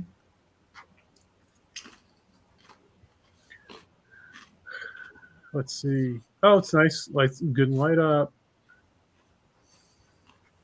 Be nice if I don't know. Be nice if you could just move the wings instead of having to buy 2. Did George go over to Michael's house and show this thing? Yeah, there's some photos of that. I love every time I see George over there. He's just always so surprised in all his pictures when he takes pictures of things. He's like, look at this. Hey, Jason, is it funny. is it normal for this to be paint is so weathered?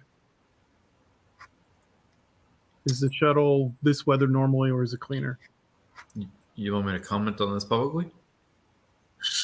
A yes or no. I don't want you to dive into it too deeply, but I it strikes me that shuttle like this Imperial should be pretty clean. I think I think people will enjoy it. I think people are going to like this and enjoy it. Okay. All right. There's a lot of people that I can see in the comments. A lot of people that are super excited for it, and you know, I think that's fantastic. I think it's tough, Steve. I think you talk to anybody that makes models by hand. You can't ask them about this kind of stuff. It's just a whole different product. Yeah, a whole different thing. No, well, no, I understand, but I mean, I know what you're saying. This particular vehicle, I wasn't trying to be coy. So yeah, this particular vehicle, there is some weathering on it, but it doesn't have. Here's the thing about ILM stuff, right? There's a very specific way that the weathering happens versus like you can tell when somebody gets into Star Wars modeling who was like an experienced modeler on, you know, doing World War II tanks or, you know, maybe airplanes, because you can see the way the washes and the weathering and stuff carry over, right? Well, you have to take into consideration a number of things. And one of them being that, like, they didn't have the time to sit and build and paint and assemble. Like, these had to be built and get on screen, right? Like, get it done, get it on screen.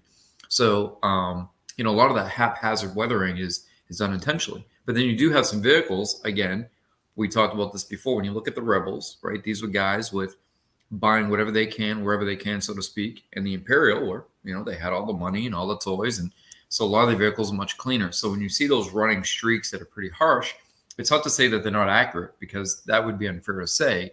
It's just that they're done, in a little bit of a different way and in a different style.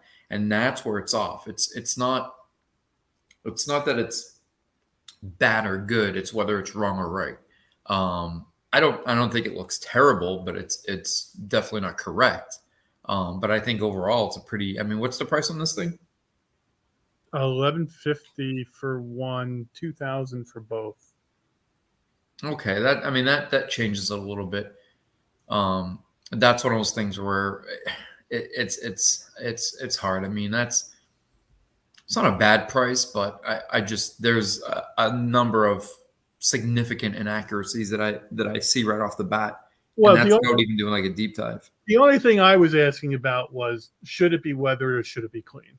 That's what I meant. I wasn't talking about the inaccuracies in the model. Okay. Yeah, the weathering, it's should be a little bit cleaner. But yeah, I mean, I think what they're doing is great, and I like that they're giving two options. I just think it's for a different type of person. I'm not the type of person that wants to step a foot into studio scale community, because I think it's freaking bullshit. And there's too much like ridiculousness that happens in that community. So I don't want to get anywhere near it. So that's why staying away from that, this like the NYC stuff is something you can get into and just put it on your shelf. You open it up, put it on your shelf, and it looks good to me.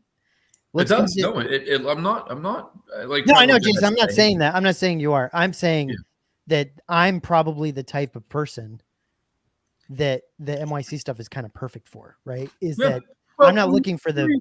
You remember with the Vader with Vader's tie, there was an option for a clean or a weathered one. Yes. Yep. Right. I mean, so for his audience, he gave that option. Right. Mm-hmm. That option's not available here that I know of. Maybe I think that just starts to get too complicated, right? Try to go through all these orders, one weathered, one not, lights, no lights.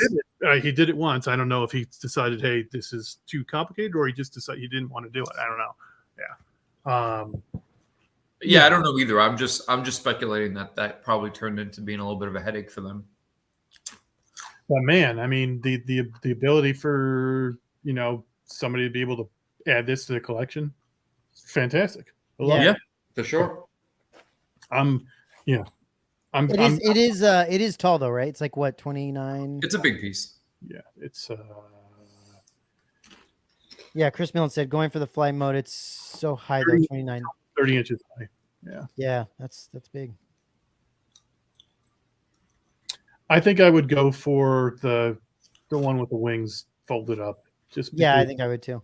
I just think it looks better. I'm kind of weird. I never really think that, like, especially TIE fighters, I've never really seen a TIE fighter on display that I thought that looks good. Mm-hmm. There's something about the amount of negative space around the TIE fighter. I've never really enjoyed looking like the way it looks on display. Whereas if you can fold the wings up like this, much more compact, I just think that this display is a lot better when it's compact. Yeah. Yep. But very cool. I'm sure that this thing is going to sell out. Oh, I will easily. Good. All right. How the carrots, Jason? Oh, I'm sorry. I thought I had myself on mute. My apologies. Is that what he's doing? Is he pounding carrots? That's what it sounds like to me. Fantastic. They want to create SKUs within SKUs because it recreates room for shipping errors. Yes, understood. Yeah, the last time they did that, they sent the TIE fighter intended for CC to my house, right? Oh, really? Yeah, it's kind of funny that they kind of lucked out when they sent it to the wrong address. That they sent it to the only other person in Colorado that had ordered That's funny. it. That's what I think is so weird. Like, what if that had gone to like Mr. X's house? Yeah, it'd be on his floor. Did a review on it. It'd be on his floor. Right. Yeah. You would have done a review on it. So it lived rent free. He's like, look at this TIE fighter on the ground. I'm gonna do a review on this thing. Stop. I don't want to get in trouble with him, please. No, I love what he does. It's just funny because that's exactly what it is. All right, let's go back up to the screen. Okay, next up. I'm actually eating salted crackers with nochi. I don't know if anybody knows what nochi is, but it's basically like Nutella. Oh, Jason. Yeah, baby. So fancy. Okay, next up is the head sculpts for the Kenobi companion piece to the Qui-Gon. Cool. So it's coming on. It's coming on. I don't know. Did I ever even see this? Yes. Okay. Yeah. Sure. Okay. Does he have that braid behind him? Tell me this doesn't look. Seems so. Right? This isn't an insult. This just goes to show how. And also before I say what I'm going to say, if a custom maker can do this, there's no excuse for somebody like General Giant. Yeah, you're right. To make it look like Billy McGregor, but. Or look at all the sideshows, like all the sideshow. Oh, the sideshow statues that they made, the premium format Star Wars stuff that look like absolute dog shit. Like, what are they doing? Like, what's wrong? It's bad. This is a perfect example of if they should be able to do it because it proves so here.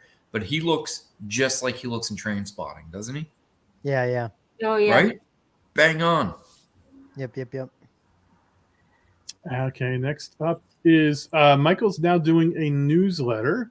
Oh, cool. One thing I noticed is there was a lot fewer posts in his group over the past month, and that may be because he's doing the newsletter. I do think that things have slowed down a little bit.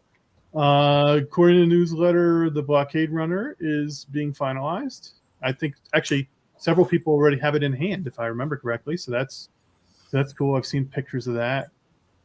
Biker Scout available soon. Yep, Obi-Wan's getting close, and then the dispatch. What's that? Nothing. Far from that star made a good comment. Getting kicked out, huh?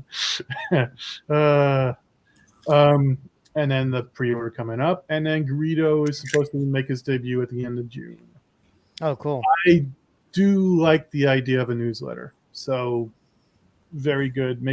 Puts everything in one place, easy to find. Damn, so. Greedo's that's gonna be sick. Yeah, Mm-hmm. I love Greedo.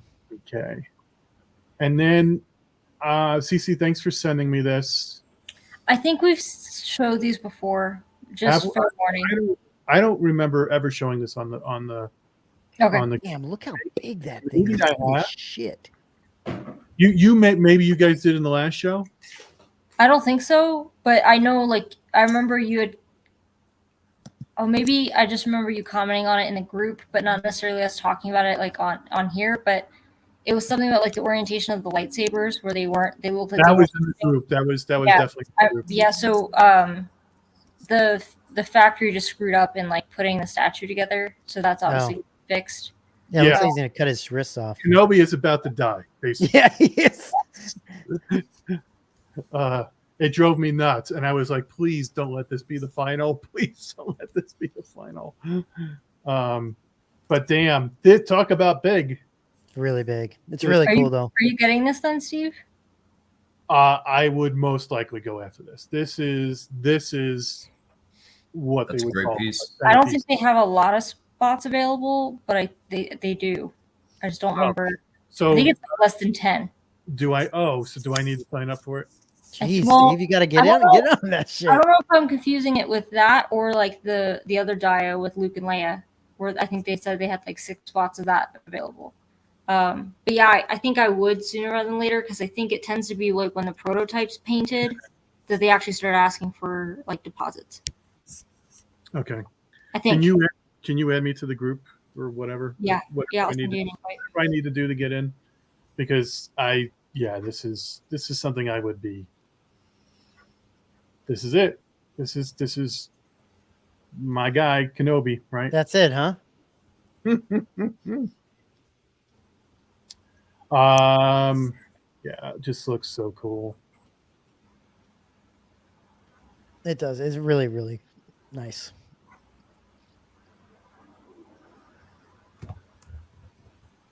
Okay. So that's the lava underneath him, yeah? It's a what? What's that? That's the lava stuff underneath him? Yeah. Mm-hmm.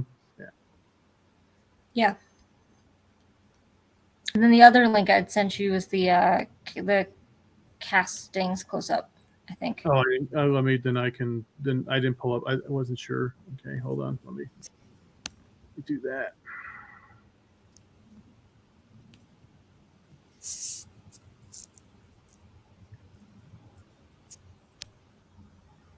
Is it? What'd you send him, CC?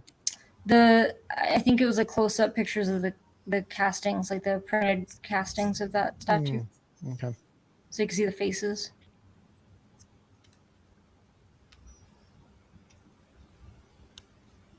Ah, there's a hole in Anakin's head. Yeah, that's cool though. And what's this on the bottom? I saw that, and I think it's a totally unrelated project. Yeah. That base is enormous. It looks like a dinner plate. Crazy, dude. It's like a platter. The head sculpts look good though. Yeah. Yeah. All right. Good. Next up is the what's the proper name for this? Fire spray, I think. Yep. Otherwise known as Slave 1. Slavery 1. It's fine. We'll just call it Slave 1. I think they said how many hours did they put into this thing, Steve? Go back. Oh, is it on there? Yeah, they had it at the beginning there. Yeah, 1,200 hours of digital. Wow. That's crazy, dude. That's crazy. Yeah. So I think I'm going to put my order in for this weekend. Nice. Yeah, this thing's nice. Yeah, well, I have it. I was one of the what do you call it? The funders, the people who initially initial backers. I was going to get it painted by them, but then it's so expensive for the paint. But then Jason was talking to somebody on the group the other day about how complex this paint job is. So, It's definitely a timely, both the build and the paint is timely and complex. So I think it's one of those things where it's definitely not one that you want to try on the first try for sure. yeah. I mean, I don't want to discourage anybody. I mean, that's Right. It's not to say you can't. I mean, you definitely can. Very, very good. Really looking forward to.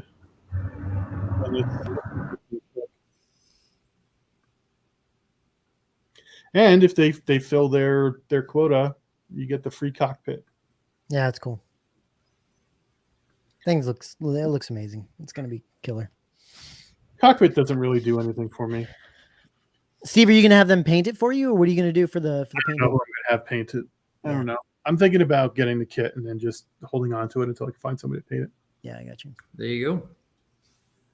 Okay, next up, a little quick update from Clothiers. The next batch of Skiff Guard helmets, fucking notifications, is coming out 16 to 26. Nice. So get ready for that. It's funny. I've had mine for so long. I totally forgot that there were still people getting those. Yeah. Right. So this was going to buy it, but it's an advanced painting, not too much for. I think I'm not quite. There's a couple. I think what Chris is getting at is I think the paint is something like $1,800 or something like that, and like they make you pay it ahead of time. Oh, I see. Well, it's probably best to get the kit and then. I don't think it's right to charge people for paint way in the beginning. That doesn't seem right. Maybe take a deposit because you want to reserve the spot. Yeah, I mean, I would say to Chris, like Steve's doing, it's probably worth getting a kit and then just setting it up with somebody that will. I mean, there's definitely a handful of people in the community that can do it. The only problem is it's definitely something. Whoever you have painted, it's definitely something you have to be patient with. Because I would assume that anybody you send it out to is going to take a couple months. Not that it would take that long, but just somebody who has an everyday job, life, family, etc. Yeah. We need a couple months to get that done, but well worth it. I mean, amazing piece. Real quick, Steve, I gotta jump off for a minute. I can get back on though when you do the dumpster fire. So just let me know. Oh, okay. Yeah, there aren't too many. There isn't much much fire this week. So. Okay. Well, just let me know. I might be able to hop back on. Okay. All right. Very good. Hey. He'd rather spend time with his daughter than us. Oh. Degenerate. It's inappropriate, honestly. Imagine paying for the paint and it just comes crushed from UPS. Yeah, that would be a nightmare. But I think in terms of Merlin, just like you would see with NYC, their customer service is such that although you might have to wait for a repainted one, that they would eventually replace it, repair it, etc. Yeah, I mean, it's one of those things where I feel like I hate saying it, but I really do. I feel like at this point, I mean, Sideshow has good customer service, but some of these custom guys, like NYC for example, their customer service is top notch. They go above and beyond. It's just one of those things where should anything go sideways, you're all taken care of. Okay, next up is an update on the. Why can't I see this? Oh, okay. 2 tubes. The Dirty Rogue 2 tubes. I find this so apparently he's got somebody helping him, so that's cool. That's good because that'll get it done on time. I did notice this really cool drawing in the foreground. Mm-hmm. I wonder if he uses that to give directions and whatnot on how to assemble it. That's for the silicone molding. On how to remove the silica or like how to make the silica? It's showing the structure of placement and parts. Yeah. Okay. Yeah, it's pretty neat. It's cool to see that. But yeah, so glad that somebody's working on it. It's good. And then, okay. Iron Studios. Cool. Go away notifications. What's this thing? So Iron Studios. This is Iron Studios, so it's going to be 10th scale. I think I was trying to figure it out from the posts. I think they released at the beginning of June, like sold out, and then they decided to make more. Do you know anything about that, CC?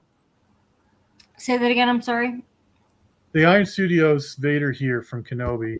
Do you know, like, if they, because what I think I saw from the post was they had a post in the beginning of June, and then I think they sold out, and then they decided to release more because they talk about it being back.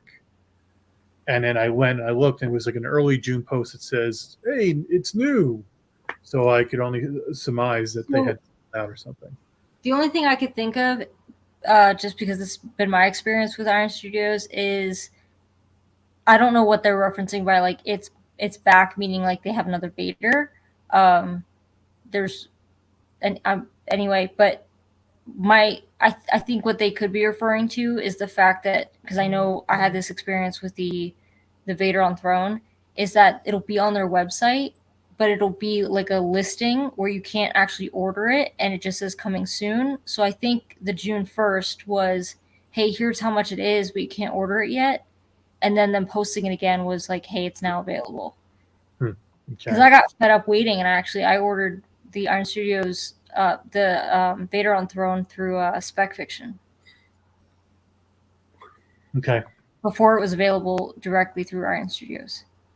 Yeah, I guess my guess is that what he's doing there is he's just assuming he's getting a certain number from them, and you can reserve one of the spots, right? Because they're just slow to put them up on their website for some reason. Yeah. Kind of off topic, but sort of on topic. They're doing their anniversary sale. The only reason why I didn't post it in the group is because the Star Wars stuff is not discounted by much. I think it's like 20% off. But they do have some like 1/10 scale statues for like $30 that are like 80% off.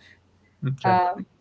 And they have like their 1/3 scale Joaquin Phoenix Joker is, I think, like $600 shipped or something crazy for a 1/3 scale. I really like, I didn't know they had these, but I was talking to someone else earlier this week, and he told me about them, is they're doing the Universal Classic monsters in 1/10, and I'm like, that's something I think I could. If they do a creature from the Black Lagoon, it's up my alley.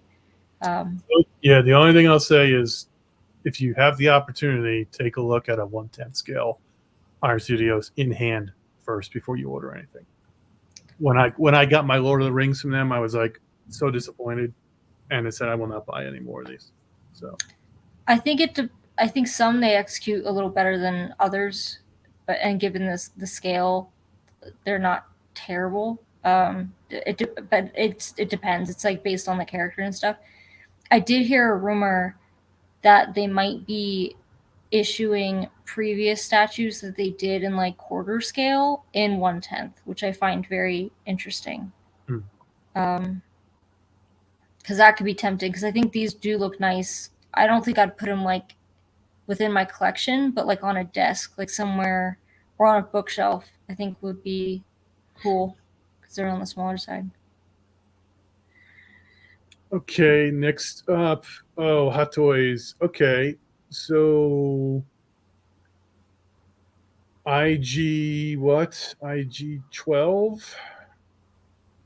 Is that seriously what they're calling them? Jesus. IG 12 with Baby Yoda driving. Papaya or something too. I think there's one that has a. I think they're selling two versions. One's with and one's without accessories. So this is the with accessories version. Does it talk? Oh, it's got a sound effect where it could say no and yes. Woohoo! Yeah, man. Oh, it comes with the Babu though. Oh shit, that would be cool. I like the Babu Fricks. It's probably, my guess is it's just his torso. He probably doesn't have legs in there. No, I think in the picture it shows like a bunch of little ones, isn't it? Bunch of little ones. Those Probably. Babu things. What things? Those little frick guys. So is it maybe it's at the end? Okay. Yeah. No, isn't that what they called? Fricks? Oh, look at Justin just flexing. He's got like their actual name. Anzalians. Danzalians. They're still they were dozers, like in Fraggle Rock. I'll take a look at the end. Maybe that's what's in this kit. So what's this? That they would do like a rooted hair version is the rumor. No, I'm just wondering why this is with IG-12. Oh, so that's the thing, Steve. So there's two versions, right? Yeah. And IG-12 comes with an accessory pack, and the accessories for Bo-Katan, Paz Vizsla, Mando. If you go through the images, it's a bunch of accessories that you can only get if you purchase the IG that carries Baby Yoda. It's a real interesting.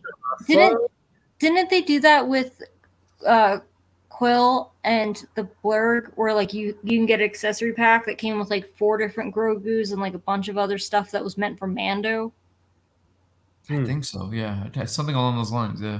It's almost I don't remember correctly. Sell well, and they're like just trying to throw stuff at it. But I know like people seeing this picture were like, are they going to reissue Bo-Katan or something like that, because they just showed photos of one with rooted hair, whereas I'm pretty sure the version that's out or whatever is sculpted. So you can get a different version of the same guy, just painted differently.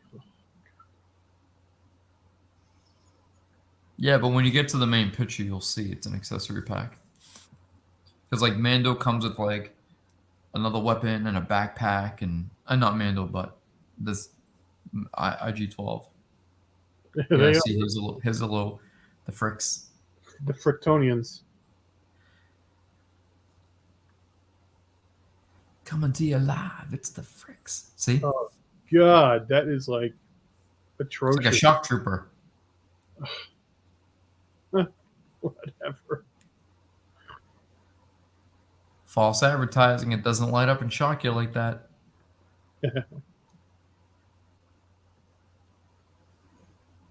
That's kind of cool. Yeah. I like my heavy man though. That rooted hair, ouch. Yeah, it just doesn't scale well, does it? No, the sculpted hair looks so much better. Looks so much like a Barbie doll. The last figure that had this was Black Widow, who had the short blonde hair, and that was that was a train wreck. Yeah. Terrible. Wow, they're giving you the whole shebang, huh? They really want to sell this figure. Well, oh my God. Jeez. Whoa, accessories are us.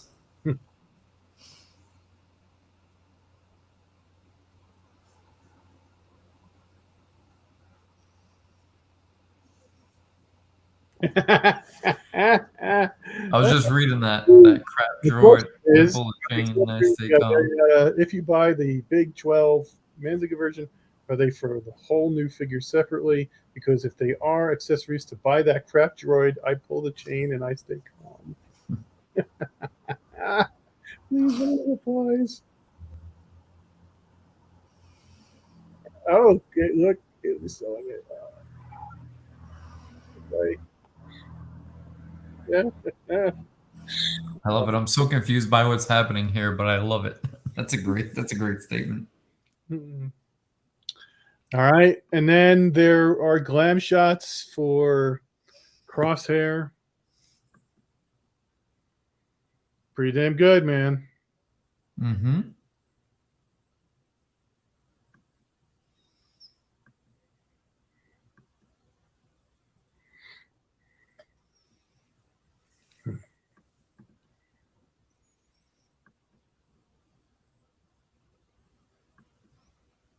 Yeah.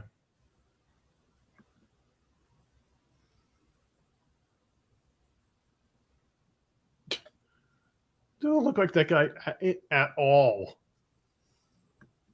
No.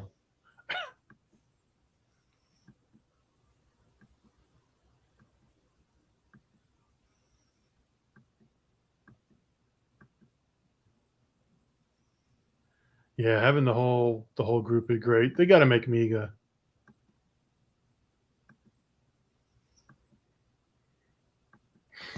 All right, next up.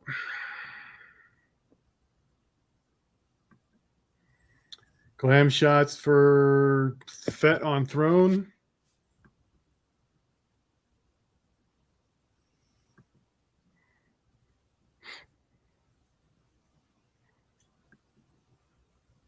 Head sculpt spot on.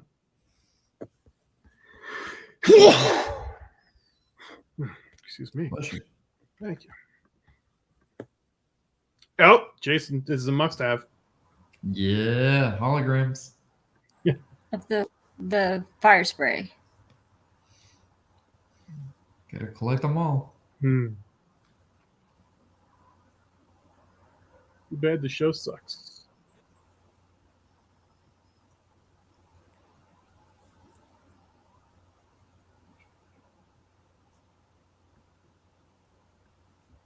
All right, and glam shots. Okay, Kyber Studios released. I guess this is the render still. Well, doesn't. Well, maybe it's not a render. Can't quite tell. The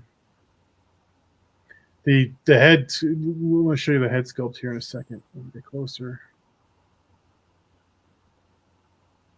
Look It's at the not face. a render. Yeah, look at the face on this guy. I think that's the prototype. Yeah, the eyes are like spot on though. I mean, He does look quite tan though. I agree with Hazard. he's been yes, yeah, he is a little bit dark.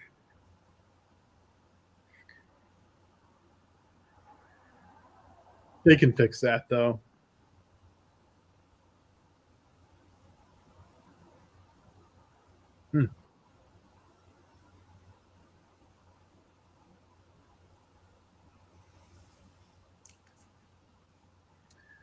All right. Oh, okay. So you guys remember all that wonderful stuff that Danu and Novo had at Celebration, right? Oh God. I wanted to share this. Somebody posted this. What did he say? He said, straps that are too slack and don't fit in the grooves were designed to sit in. And he showed some pictures of his. Check that out.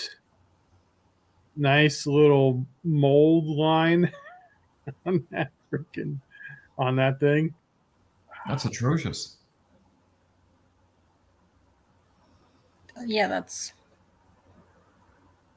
Oh, okay. So these are the straps, and they don't fit into the grooves that they're supposed to fit into on the staff.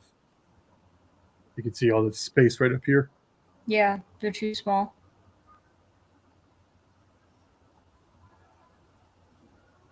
Oh, man. Look at that. Doesn't even match up on both sides. Oh, God. That's bad.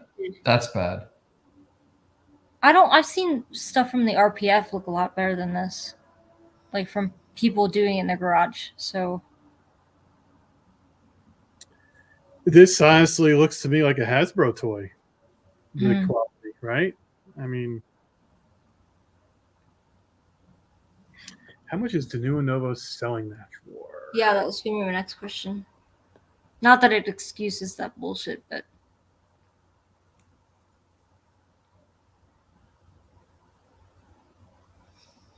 $350. Okay. Yeah. Okay. Yeah. I mean,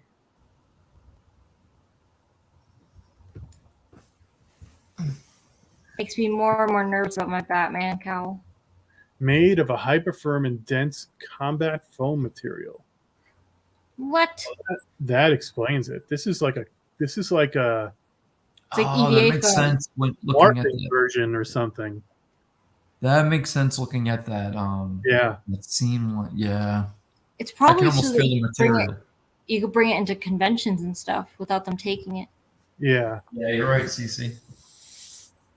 Oh, what an eyesore, huh? That explains a lot about that one. Oh, he looks surprised. I mean, yeah, I mean it's foam. That makes perfect sense. I'm not that shocked now that has that marking. I'd still be pissed or the misalignment with what you're paying. I know it does it, but if it says so in the details, I mean, I wouldn't be too shocked if I had received this. When have you ever bought anything that's foam that didn't have mold lines? Exactly, that's what I mean. I wouldn't be too shocked. Yeah, this thing is for LARPing, basically. So that's how much is it? $350. $350. I mean, for something accurate looking that you can go into a con with and add as part of your cosplay. I mean, if you're, I don't know, I don't think it's too bad. It's horrible if you want to put it on display. Yes, it's pretty decent if you're going to LARP or go to a convention or something. Well, part of me thinks best way to say it. Like it's not an edged weapon, so I think that the foam is really so that you could probably comfortably take it to a convention, not like, they would not allow you to bring it in because it's sharp plastic. But if they'd done this in resin, I think they still would let you in with it. It's just you would have been carrying around like quite a heavy staff. Tell you what, if they made this out of resin, you made this out of resin, the damage you could do to somebody if you just swung this and hit them. Oh, yeah. I know, but like I don't think they're. Well, I could be wrong because I don't cosplay, but like I don't think the issue at conventions is like blunt objects. I think it sharp. To be, whether or not it's sharp. Because even at Celebration, the only weapon I saw that they confiscated was a Beskar spear, like from the Mandalorian, because it's sharp. But like if you're an emperor and you bring in a cane, they're not going to be like, you can't bring this cane in. This is so clean looking compared to what that guy had. Yeah. Oh yeah, the glam shots are going to be clean. Well, those his looked like it was weathered. His looked like it was weathered. The straps. Oh, I thought you meant like detail. Yeah. If you actually on the website, so. Huh. Well, yeah, it's foam, dude. Come on, what do you expect? All right, and then next up is okay. So Hyperdrive was going to do that. Hold on, I'm sorry. I just saw Traveling Jedi's comment. Just get the Nerf version. Yeah. Exactly. So Hyperdrive was going to do the concept Vader from Inception, and then a bunch of shit was uncovered on RPF. They didn't get into the details, which is good. No need to get into the details on that stuff. And now it's on hold. One of the interesting things, though, that they're doing is they're keeping the pre-order list and the wait list for the new one when they figure out how they're going to do it, which really kind of makes sense. But I think at the same time it kind of sucks because I think I looked at the concept Vader and didn't like it. I agree. Like people who pass based on I passed because I didn't like it, so I didn't get in on it. Now, if they do another one and it's amazing, well, screw me. I can't get in on it. And they're in a really tough situation, so I can't really blame them for what they finally wound up doing. But it kind of sucks if you chose to opt out because you didn't like it. I think this was a blessing in disguise. And I say this with all due respect, but I just think that wasn't a very good interpretation. I mean, it's my opinion, right? And it's all subjective and whatnot. But I just think from a McQuarrie perspective, it just wasn't well proportioned. And I know many people liked it, and I think it was a good offering. But I think this is one of those things where, and like you said, Steve, it's a catch-22, right? Because there were people who potentially passed, not favoring it, and then they may come to the board with, a replacement that's much better. And then you're like, oh wow, like now the chances of me getting this are slim. So that's a tough one, but yeah. Yeah, in addition to the proportions, I could see all the slush cast goodness behind the helmet, and I'm like, I don't want slushiness on a concept piece, please. I don't know. I didn't like it at all. Go ahead, CC. You're gonna say something? Yeah. I felt like a jerk because I also didn't like the sculpt. And so I also am in the same boat where I feel like, well, that was the one thing I didn't like about this exclusive. So therefore, them going with maybe a different sculpt that I might like better, I'm like, but you're not going to make everyone happy. The only thing I could think of is if they want to be like devil's advocate, is maintain the list they have of the 40 or whatever, and then if they were to find, a more reputable person to do the actual helmet, if they like expanded the run a bit, like if they added like 15 or 20 spots so that people like who are now having a renewed interest in it because they appreciate the product more would have a chance at it. Yeah, it would be nice if they were able to make the run bigger. But that's a complex and timely piece to make correct. Yeah, you have to machine the tusks specifically. You have to. I mean, there's a lot of parts that need to be assembled. If it's done correctly, it's not like one. It's not like a regular face dome of Vader where you just cast the face in the dome. Yeah. The faceplate itself has multiple pieces that have to be assembled. It's definitely a more complex piece, but I mean, if people are understanding of that and willing to wait, like if Hyperdrive comes out and says, hey, kind of like Two Tubes, right? Like you're not going to order this and have it in your hands in a month and a half. Like you have to understand that work of this level of this quality takes X amount of time. So as long as people are understanding of that, then I think they would have the option of extending the run, like you said, 15, 20 slots. I'm hoping to find like a scratch and dent version of the EFX one on eBay. Maybe somebody dropped it or something and is selling it cheap or something. There's 2 or 3 up now for like $9,000 that have been banged up. That's twice now. I got it. I got it. $9,000. Wow. Damn. Scratch. But there's 2 scratch and dents up now on eBay. I think they're like $9,000 or $12,000 or something. My God. Mm-hmm. So, but I can't blame them for the way they're handling it, and it's kind of neat that they said, "Look, our bad. We're not going to do this. We can't move forward with this thing." So, I think they've handled it right since they found out what's going on. So, let's see. I will. Yeah, no, I'll just move on. Okay, so I'm gonna ping Matt because he said to ping him. Chris is asking me how much I want. He thinks I have a scratch and dent. No, Chris, it has the EFX has a neck plate, and what was I cleaning it? I forget what I was doing, but the neck plate fell, and it has these 2 pieces that snap to the front part of the neck, and the 2 little pieces came undone. They snap right back in, actually, like literally snap back in. But these guys love busting my chops because at the time, as you know, as a McCory collector, it's I love the helmet, and 2, seeing how it's like a $10,000 plus piece, it was just one of those like oh no moments. But yeah, they love busting on. You were devastated. You were devastated. I was nervous. I was like, oh my God, because you know what it was? You always see, it was one of those items. It's all right. It's like the XM Maul, right? The elusive XM Maul, edition of 500, but there's technically only like 100 plus out there because 60% of them, the cape shattered. So trying to get an XM Maul that's in mint condition is really hard. You're always going to find a fracture or a break or a crack or a handline, whatever.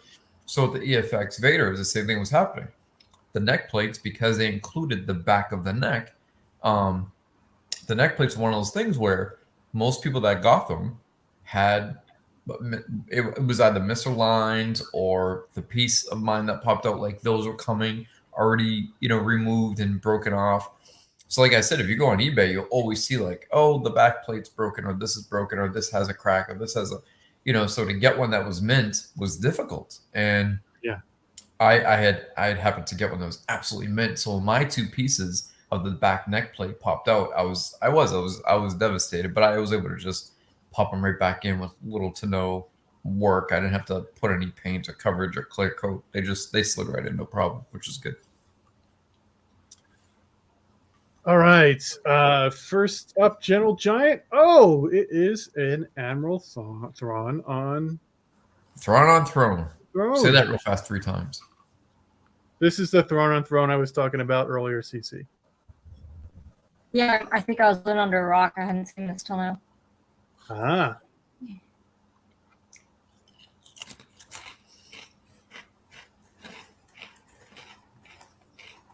I think it's pretty decent for what it's supposed to be. I think I still prefer mine. I don't like his posture in this, but I think otherwise it looks good. Oh, that's cool. I like the logo on the base. Mm-hmm. Ah. He just looks quite small. Hmm. Something about that.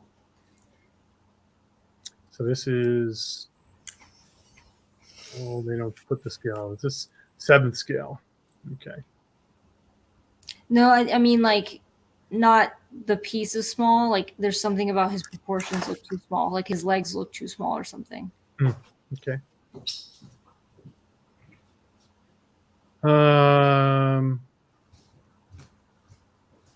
Next up is Kenobi Vader from General Giant. Oh my God! Look at the base. It's the lightsaber. Oh, you see that?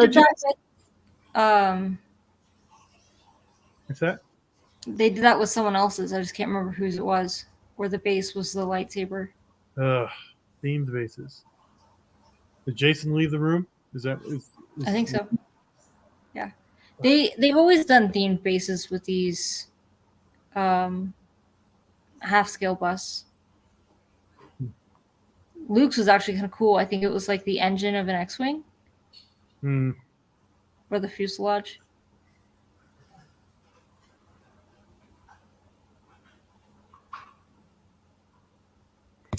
And then finally there is the Purge Trooper.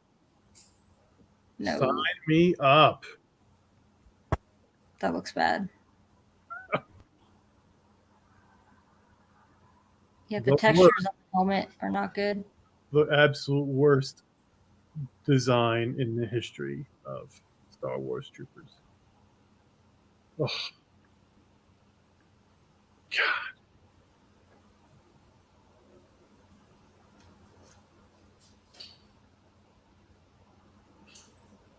No, thank you. And I believe that is it. That is it for the material.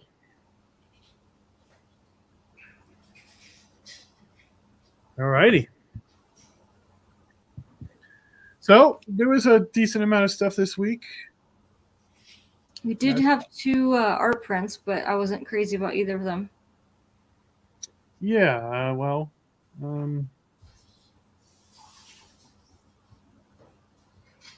yeah, I don't know if you like to save those for your show or whatever. Yeah, I don't know when. I'll have to talk to Matt and Jason about when we're able to do another one. Okay. You there, Jason? Yeah, I'm here. What? Well, you weren't there a minute ago. Oh, I'm sorry. I was getting some water. I'm loving the base here on this Vader. Hold on. I gotta put my screen.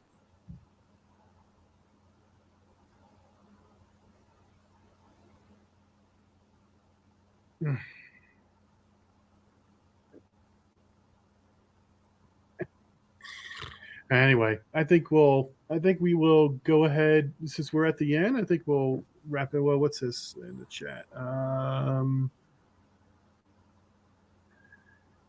Dirty Rogue Designs does commissions. Would Rogue 16 ever want to do an exclusive piece? We haven't done any exclusives in a while. I don't know. I don't know what the future for us looks like for exclusives. I think that